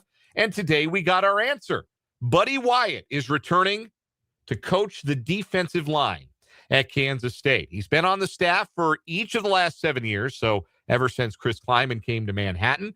10 different Wildcat defensive ends have earned all Big 12 honors under Wyatt's tutelage, including 5 all Big 12 first-team honorees, 3 Big 12 Defensive Lineman of the Year honors as well. In fact, when you go back to 2006, when he was at Nebraska and Adam Carricker won that award, nobody has tutored more Big 12 Defensive Lineman of the Year in league history than Buddy Wyatt. And so he will be coming back on Colin Klein's staff. Both Colin Klein and Buddy Wyatt are quoted in the press release. Klein saying, quote, "Buddy has a tremendous track record of developing young men. I've always admired how he built genuine relationships with players and staff. He is of the highest character, and I am very excited he will be with us moving forward. Wyatt's quote from the press release: I appreciate Colin placing his trust in me. Kansas State has a strong tradition and culture, and I'm excited to be part of this staff. I look forward to helping our players and this program succeed. So that's one name. And I do think it's important to have a little bit of carryover from one staff to the next. I think that's valuable. I think that helps you with some player retention. I think that can help you with culture retention, though. If any coach doesn't need to know how to maintain the culture at the job he's taking over, it's Colin Klein to Kansas State. I think it's valuable to have, even if it's just one or two guys from the on-field staff hanging around. I think there's value in that. One person we know is going to be coming back, defensive backs coach Van Malone. If you missed this over the weekend, he's going to be a head coach. He's been hired as the head coach at Hampton University, an HBCU in Virginia. And honestly, I think Van Malone will be a great head coach at that level. I really do. I think Van is invested in his players as people. And I think as long as they don't rely on him to be Mr. Scheme Guru and he hires appropriate offensive and defensive coordinators who have some talent, I think he can be a great recruiter to that school. I think he can be a great motivator to those players. I think he can have success. I do. I wish Van Malone nothing but success. Few coaches were as entertaining to listen to than Van Malone. So I do. I wish him well. Good guy. Wish him well. Speaking of college football, if you missed it over the weekend, Indiana quarterback Fernando Mendoza becomes first Hoosier to win the Heisman Trophy. He would not have gotten my vote, if we're being frank, but he had the Heisman moment with beating previously unbeaten Ohio State in the Big 12 championship game. And he quarterbacked Indiana to an undefeated season, which, like, if you don't give him the Heisman for that, like, that might make him eligible for sainthood, like as somebody who has worked a literal miracle. But Fernando Mendoza is your Heisman Trophy winner. Diego Pavia of Vanderbilt was the runner-up. He would have been my pick. I think he was more integral to the success of Vanderbilt, who won double-digit games this year, than Mendoza was to Indiana's success. And I also like the idea, frankly, of the Heisman Trophy rewarding a great college player, because Fernando Mendoza might be the number one overall pick of the upcoming NFL draft. If that comes as a surprise to you, you haven't been paying close enough attention. He really might be that guy. And from what I've seen, I can't say I watched every Indiana game this year. From what I've seen, he's exceptional. He's very good, has a lot of arm talent. I don't know that he's a slam dunk franchise guy, but I think he is the kind of talent that goes 1-1 in a quarterback-starved draft to a quarterback-starved league. Diego Pavia is going to be putting fries in the bag. Like, this is not a guy. There's a reason he went out and and fought for and sued for a 6th year of college eligibility. This is a guy who knows this is it for him. He's 5'0", 100 and nothing, but he was a hell of a fun football player to watch. Unfortunately, Diego Pavia is a bit of a tool. And if you did not know this, you certainly got that impression from him when, in the immediate aftermath of finishing as the runner-up in the Heisman Trophy voting, which is a pretty high honor, he chose to go on social media, Instagram to be specific, and post a picture with him and his accompanying travel party to the Heisman ceremony in Manhattan, and post, F the voters. I'm not censoring anything here. He self-censored. He at least had the decency to do that. But F the voters. Yeah, F all those people who thought you were the second best player in college football this year. Yeah, F those people, right? Come on, man. To Pavia's credit, he did apologize in a lengthy social media post. Apologized for being disrespectful, saying he did not handle his emotions well and did not represent himself the way that he wanted to. Pavia would have had my vote, but I'll say this. If we're talking about like the kind of person I would like to see succeed, Mendoza gets the edge over Pavia for me from that one. I have loved Diego Pavia, the college football player. I am prepared to divest myself emotionally from Diego Pavia following his final college game, because like he's just going to like I don't know, he's going to go out and like be Theo Vaughn's sidekick or something. I'm mad I know who Theo Vaughn is. I shouldn't know who that person is. I wish I didn't. But that's the future for Diego Pavia. Fernando Mendoza is going to go 1-1. And Diego, don't be mad. UPS is hiring. Other college football news today. A whole bunch of big-name quarterbacks hit the transfer portal today. The two biggest names, Nebraska quarterback and Patrick Mahomes cosplayer Dylan Raiola, and Florida quarterback DJ Lagway, who was a big-time prospect. So was Raiola, too. I mean, Raiola was a five-star kid. Nebraska spent a lot of money in NIL to get Raiola, to keep him for a sophomore year. And now, judging by the online reaction, Nebraska fans are happy that he's leaving because Raiola didn't show appreciable improvement between year one and year two before he got hurt around the midway point of the season.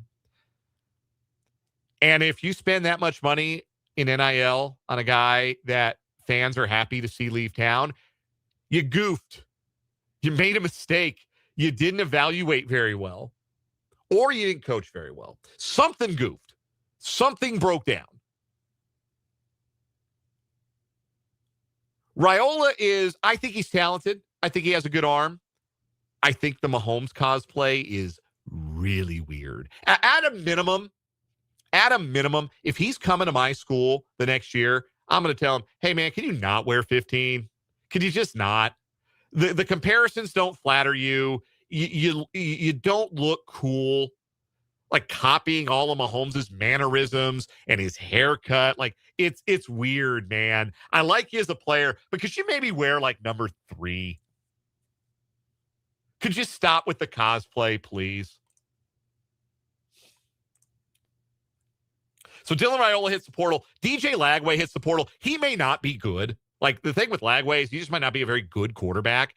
Billy Napier at Florida certainly couldn't get the best out of him. He's another quarterback who got dinged up this last year. But when he was out there, he was mostly lousy. I'll be fascinated to see what his recruitment looks like. There's a school out there that thinks they can get the best out of him.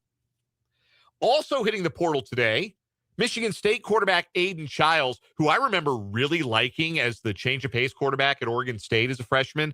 And then Jonathan Smith took him with him from Corvallis to East Lansing when he got the Michigan State job, but it never came together for that program. Smith is already gone, and now Childs is off to wherever his next destination will be. And Cincinnati quarterback Brendan Sorsby is in the portal. His announcement, for what it's worth, I think was either reposted or liked by somebody on the staff at Texas Tech, if that gives you any idea. Although, oh my God. Imagine the cosplay if Raiola goes to Texas Tech.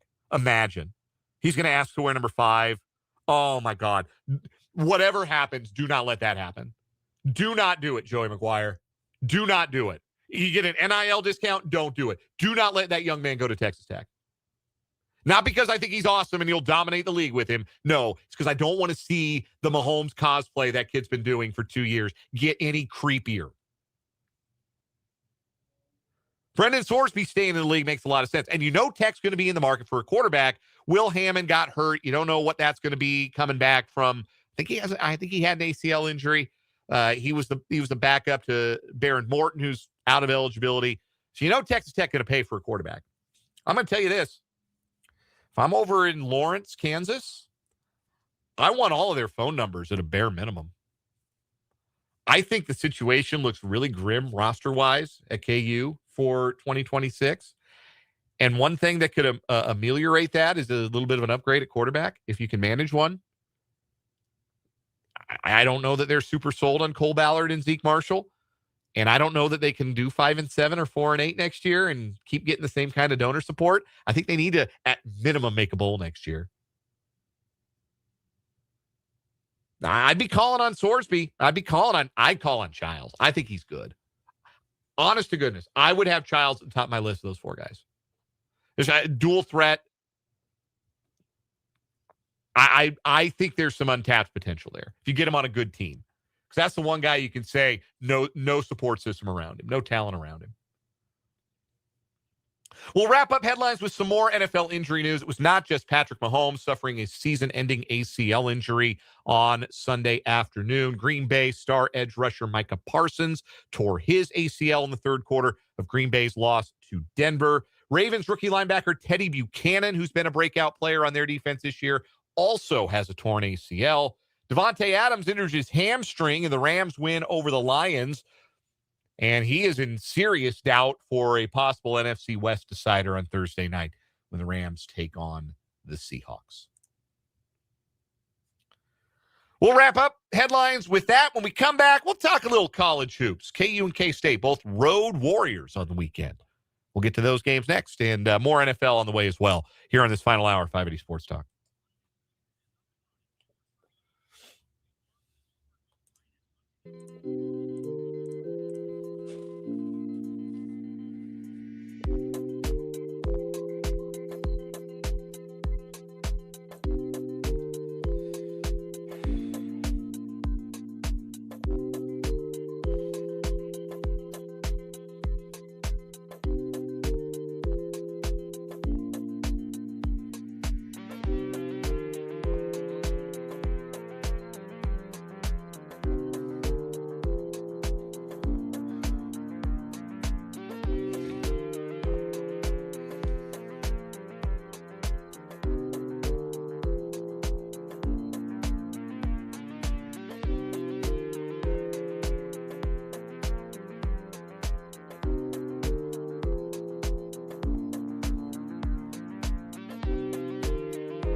.530 on 580 Sports Talk. This came in too late for headlines, but I have to say something about this. Georgia State quarterback T.J. Finley plans to enter the NCAA transfer portal. T.J. Finley spent the fall of 2025 on the Georgia State roster. That was after spending spring of 2025 on Tulane's roster. Once Jake Retzlaff came in after everything that went down with him at BYU, Finley left Tulane. He played at Western Kentucky in 2024. He played at Texas State in 2023. He was on the Auburn roster in 2021 and 2022. He committed to LSU and was on their roster in 2020. So that's 6 schools in 6 years. And TJ Finley's looking to make it 7-7. 7 years of eligibility, 7 different schools. In a statement, Finley said, due to a season-ending injury sustained in 2024, I am applying for a 7th year, and I've decided to pursue it fully. I look forward to finishing my career at a university that gives me an opportunity to compete, lead, and finish strong. Brother, you got kids.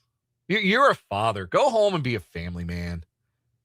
I don't know what kind of NIL he thinks he's going to get that's going to make it worth it. And look, maybe he's out there like trying to get another grad certificate or something and really set himself up nice for life after football. But this sure sounds like reading a statement like it's all football motivated. Man, give it up. Let it go, dog. It's over. 7 schools in 7 years. That's a journey. And I mean, look, I think that it is fine that route is out there. I just do not understand the mindset of those who choose to pursue it, knowing that there is no future in football for them. Unless this is really about, man, I love going to school. I love cafeteria food, and I like getting yelled at by men in their 40s and 50s, and I just love sitting in classrooms, lecture halls. It's my favorite thing. But anyway, yeah, that's going on with TJ Finley. Speaking of college athletics, there was college basketball action for the weekend. KU and K-State both played road games. KU and K-State both got road wins. We'll start with Kansas's win first. It was the tougher win. NC State's a top 30 team in KenPom. A lot of talent. And KU persevered. They weathered the late regulation loss of Darren Peterson to the continued nagging injury that he is dealing with. And gosh, you just feel bad at this point for DP because you know how bad he wants to play. But if you can't go, you can't go. And there's a lot more basketball for him to play when he finally does get that body right, and he will. There's a lot more basketball for which he's going to be paid a lot more money to play for Darren Peterson. But everybody says he's all about competing. He's all about being there for his team. He's all about the now and wanting to win a national championship at Kansas. I believe that. I have no reason not to believe that. I have no reason to doubt the kid. But it would be nice to get to see a full game of a fully realized Darren Peterson. And we have not seen that. We've not seen it. What, the Corpus Christi game? Is that the only time we've seen him play a full game and not compromised by an injury? Because if I remember right, he kind of started feeling it against North Carolina. Obviously, there was that great first half. He had an exhibition against Louisville. He didn't play the second half. I hope for his sake we get to see some great basketball from him, some healthy basketball from him. They've got to sit him just nothing until the start of the Big 12 season at a minimum. Make sure he's right for those important games. Plus, KU has Melvin Counsell. Who needs the number 1 pick in the NBA draft? We got Melvin Counsell, 36 points, 9 made threes. And that's what North Carolina State gets for deciding not to guard him from behind the arc. CJ Moore wrote this up, friend of the program, CJ Moore at The Athletic today, pointing out how sometimes teams will just decide, okay, there's a guy on the team. He's going to shoot threes, but he's not a great three-point shooter, so we'll let him. We'll let him shoot. We're not going to guard him too close outside the arc. If he wants to shoot, that's fine. We'll live with that. We'll live with those shots. Melvin Counsell said, you're going to die on those shots tonight. 9 threes. Incredible performance. The dog in him effort, the dog in him ratio off the charts for Melvin Counsell. Fun performance by him. Damnedest thing. He goes 60% from 3, but he misses the front end of 2 1-and-1s in the final seconds. Go figure that, right? But KU manages to survive that, and they go and beat a talented North Carolina State team on the road. Continue to show this team's toughness, the mental toughness of this team, the fortitude of this Kansas team. Truly impressive. They're up to 17th in the KenPom, by the way. Meanwhile, Kansas State goes on the road to Creighton and picks up a win. And in the first half, they shot the hell out of the basketball. They had 51 points in the first half. And they're up 18. They end up leading by 20 at one point. But water finds its level. K-State cooled off in the second half. and Creighton made a run because they've got shooters too, and they're not shy about putting it up. And all of that was very foreseeable. And it was also foreseeable that K-State's star guard, was going to see them through at the end and make the plays, score the baskets, make the passes, make the free throws that enabled K-State to see the game out. What was maybe not foreseeable was that the name of that guard was David Castillo, who right now is the most overqualified sixth man in the country. He's playing some great basketball. And remember, this was a 5-star recruit. It should not be surprising that David Castillo is good. And it says a lot. I'm really impressed with the character of David Castillo. Like this is the kind of guy you can win with, not just in terms of his talent. I'm talking about persevering through a difficult freshman year where playing time was uneven, couldn't make a shot. We went like 3 weeks without making a 3-pointer. Didn't never really find a rhythm, find a place, a role that made a lot of sense for him on last year's disjointed mess of a roster. Didn't leave. How many guys in that situation leave? Go somewhere else. It's hard here. Let me get a fresh start somewhere else. Hey, guys leave when it's not hard. David Castillo stuck around, stayed committed to Kansas State, stayed committed to Jerome Tang, stayed committed to improving, and now he's K-State's second best player. Right this second on current form, he's their best. And without him, they don't win that game. He steadied the ship. That's the kind of thing you look toward the senior. That's why you bring in a guy like PJ Haggerty to be the guy who's the calm in the storm and steadies the ship. But he's in a funk right now. David Castillo said, hey, no worries. I got this. I got this taken care of. And he took care of it. And K-State wins. And I said, look, this is a Creighton team that's down from what they've been. They're 73rd in the KenPom. They're an even 5-5. Like, this is not like a typical Greg McDermott team there at Creighton. But that's still a tough place to go win. And Kansas State's road performance has left a lot to be desired. And their performance against other major conference competition has left a lot to be desired the last couple of years. So to go out and get that win, it's a confidence boost, and it sets them up to where they should be fairly smooth sailing into the conference season. K-State from this point, they've got South Dakota Saturday.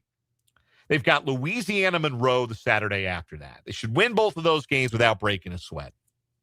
Would have said the same thing about Bowling Green, I know. But if they win both of those games, they get into conference play 9-4. And they don't have great wins, which doesn't help your seeding, but they have wins. And they put themselves in a spot where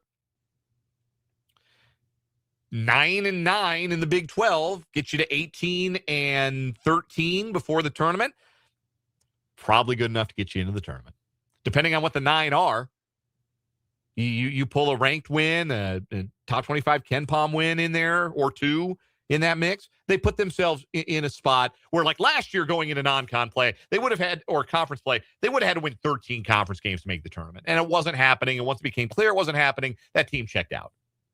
They'll have everything to play for if they take care of business in their final 2 regular season games, because I think their schedule is kind enough. They can get to 10, maybe even 11 conference wins if Haggerty snaps back and they continue to grow a little bit on defense. They're still not a great defensive team. They're probably never going to be a great one. They can be an okay one and score at the rate they're capable of scoring. That should be good enough. That should get them where they want to go. They're back in that conversation with a quality road win like the one they got on Saturday. We'll take a break. We'll come back. Some more NFL thoughts as we wind down on this Thursday. Oh my hell. This Monday on 580 Sports Talk.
It's 5:43 on 580 Sports Talk.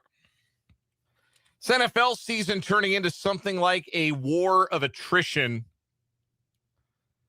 It's hard to think of contenders who aren't missing critical pieces due to injury, or teams that have had their entire seasons derailed due to injury. And it's such a strange place. I keep saying this, that we find ourselves in, where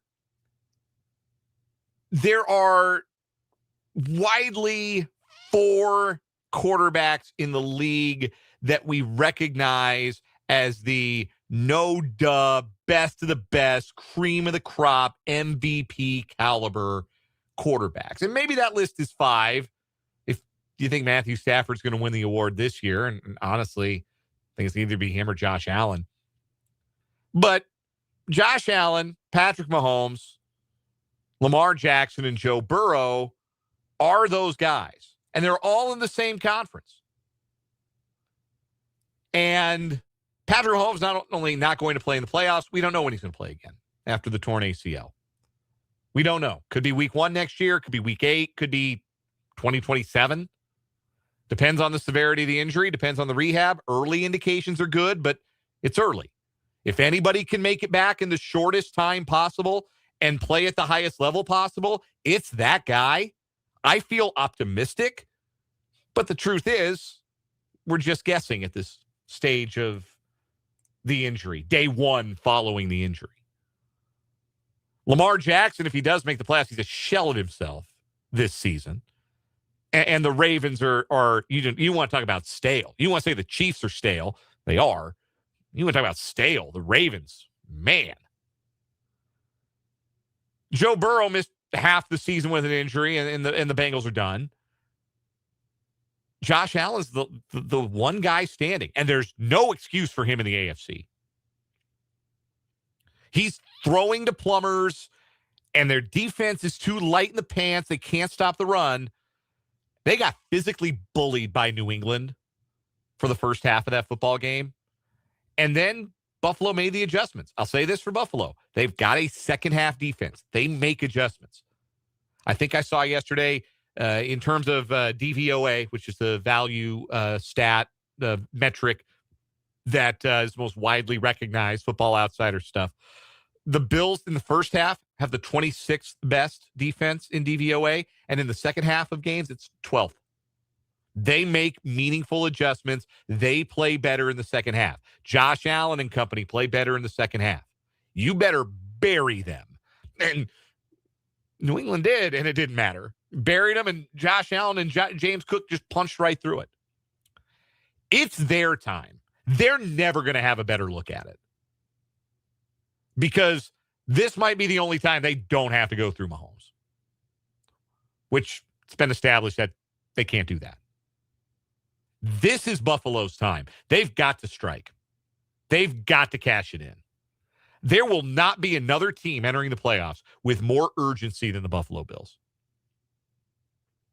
Now, they're still probably not going to catch New England for the division. New England would have won the division outright with a win yesterday. They're still probably not going to catch New England with 3 games left. New England would have to totally pratfall. So they're going to have to do it on the road. Probably as the 6th.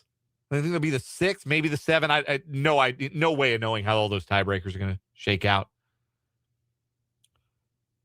But they're going to have the most urgency because this feels like the time it has to happen for Josh Allen and company. Because for everybody else, you look up and you see like, oh wow, the Patriots, they were 11-2 going into yesterday. And then you look at their schedule and you say, okay, yeah, that makes sense. I think going into yesterday, according to, again, DVOA, the 2025 Patriots were the worst 11-2 team in the history of the league. And, well, I guess they kind of proved it, tricking off that giant lead at home. That's the worst part of it. You do that at home? So, yeah, they feel a little not quite ready for prime time. You see, the Broncos won 11 in a row, 12-2, inside track for the 1 seed.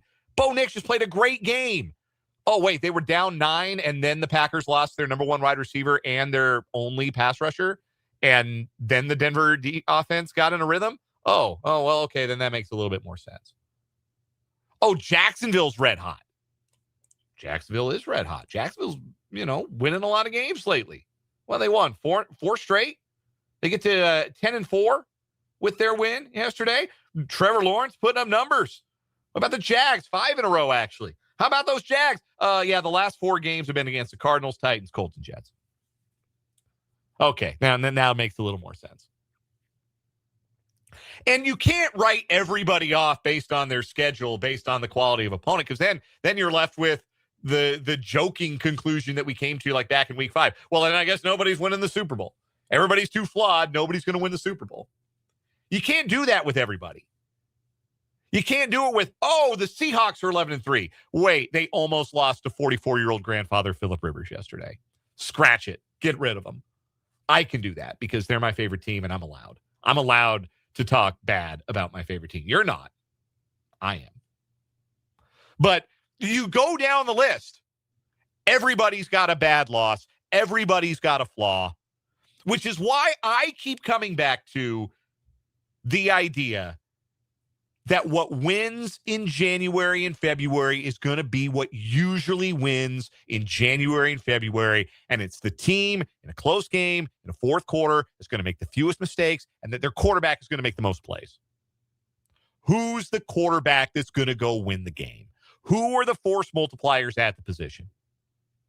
I said last week, you give me Allen, Stafford, May, and Love, and you can have everybody else. Well, Jordan Love wasn't spectacular. He wasn't bad against the Broncos. He was great in the first half. And then I have no idea why they tried Patrick Surtain. He threw a pick. Christian Watson got hurt on the play, and their offense didn't operate the same the rest of the game. Drake May threw a bad pick, and his team blew that big lead. Like, you see where those guys are not ready for prime time just yet. They have the skill set. I think they are unique in that they have the skill set. It's not a skill set I'm convinced Trevor Lawrence has. It's not a skill set I'm convinced Bo Nix has. It's not a skill set I'm convinced CJ Stroud has. To really level up and be that guy for a month. Because you got to do it for a month. There's only 2 teams that get the 1 seed that only have to win 3 games. That's probably the thing the Broncos have going for them. The reason to believe in the Broncos is they're going to be the 1. And so they've got the fewest opportunities to screw up. And they're going to be at home, at altitude, loud crowd, cold weather. Like, that's a big advantage.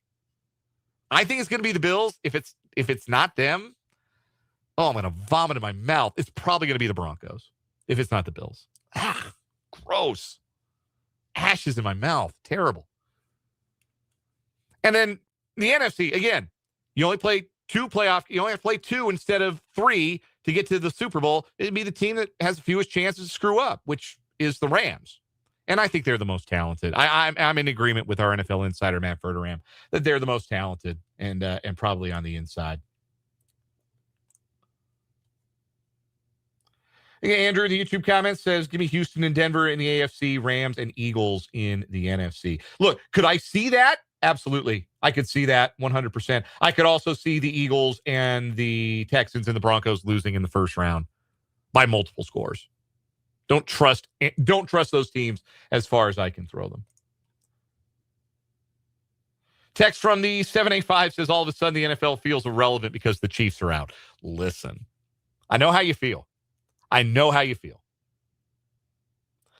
It is much less interesting to me today than it was yesterday. I am much less interested who wins the Super Bowl.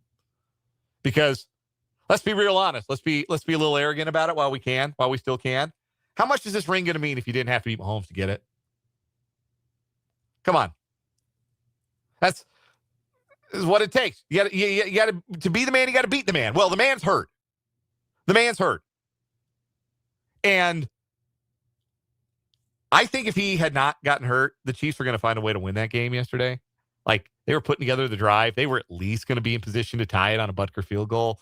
Like, I overtime at home, I kind of thought they were going to win, and they weren't going to be eliminated yet with 3 games to play. I would have said, hey, you never know. They still have the guy. Well, now they don't have the guy.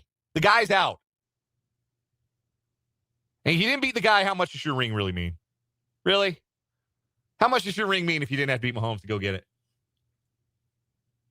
You tell me. You tell me. That's a question that in the kingdom you get to ask. You're still the reigning 3-time AFC champions. You can keep the chest puffed out for at least a little while longer. Monday Night Football tonight. We'll have it for you here on 580 WIBW following the Chiefs Kingdom show. It is the Dolphins and the Steelers. Our guy Jason in the YouTube chat's a big Dolphins fan. Wants to know who I've got tonight. It's going to be cold in Pittsburgh, so the Steelers. That's who I've got tonight. Cold weather, the Dolphins will not win. We've seen those movies. Final word coming up next here on 580 Sports Talk.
Final word time here on 580 Sports Talk to wrap up this Monday edition of the show. There are a lot of quarterbacks in the National Football League. Some of them are very good. Some of them are Super Bowl champions. Some of them are entertaining at a bare minimum. Some of them stink. A lot of them stink. Some of them are career backups who are fun to root for because they got a good story or an enjoyable personality. Some of them are just happy to be there, holding a clipboard, putting off the inevitable reality of a post-football life. Most rosters have 3 quarterbacks. You do the math on that. That's 96 quarterbacks, give or take, in the NFL at any given time. Only one of them is Patrick Mahomes. And now we're not going to see him for a while. We don't know how long. It might not be very long. It might be a quick rehab and a relatively straightforward rehab. And he might be out there week 1. And what a story that would be for the 2026 Kansas City Chiefs. But as I said earlier, I'll finish by saying it again. The Chiefs need to build the roster for next year like he's not going to play at all. Because then and only then will they be able to honestly identify and start rebuilding the cracks in the foundation that got the Chiefs to the place where they are now, eliminated from the playoffs. We're back tomorrow from 3 until 6. My name is Dan Lucero. This is 580 Sports Talk. Good night.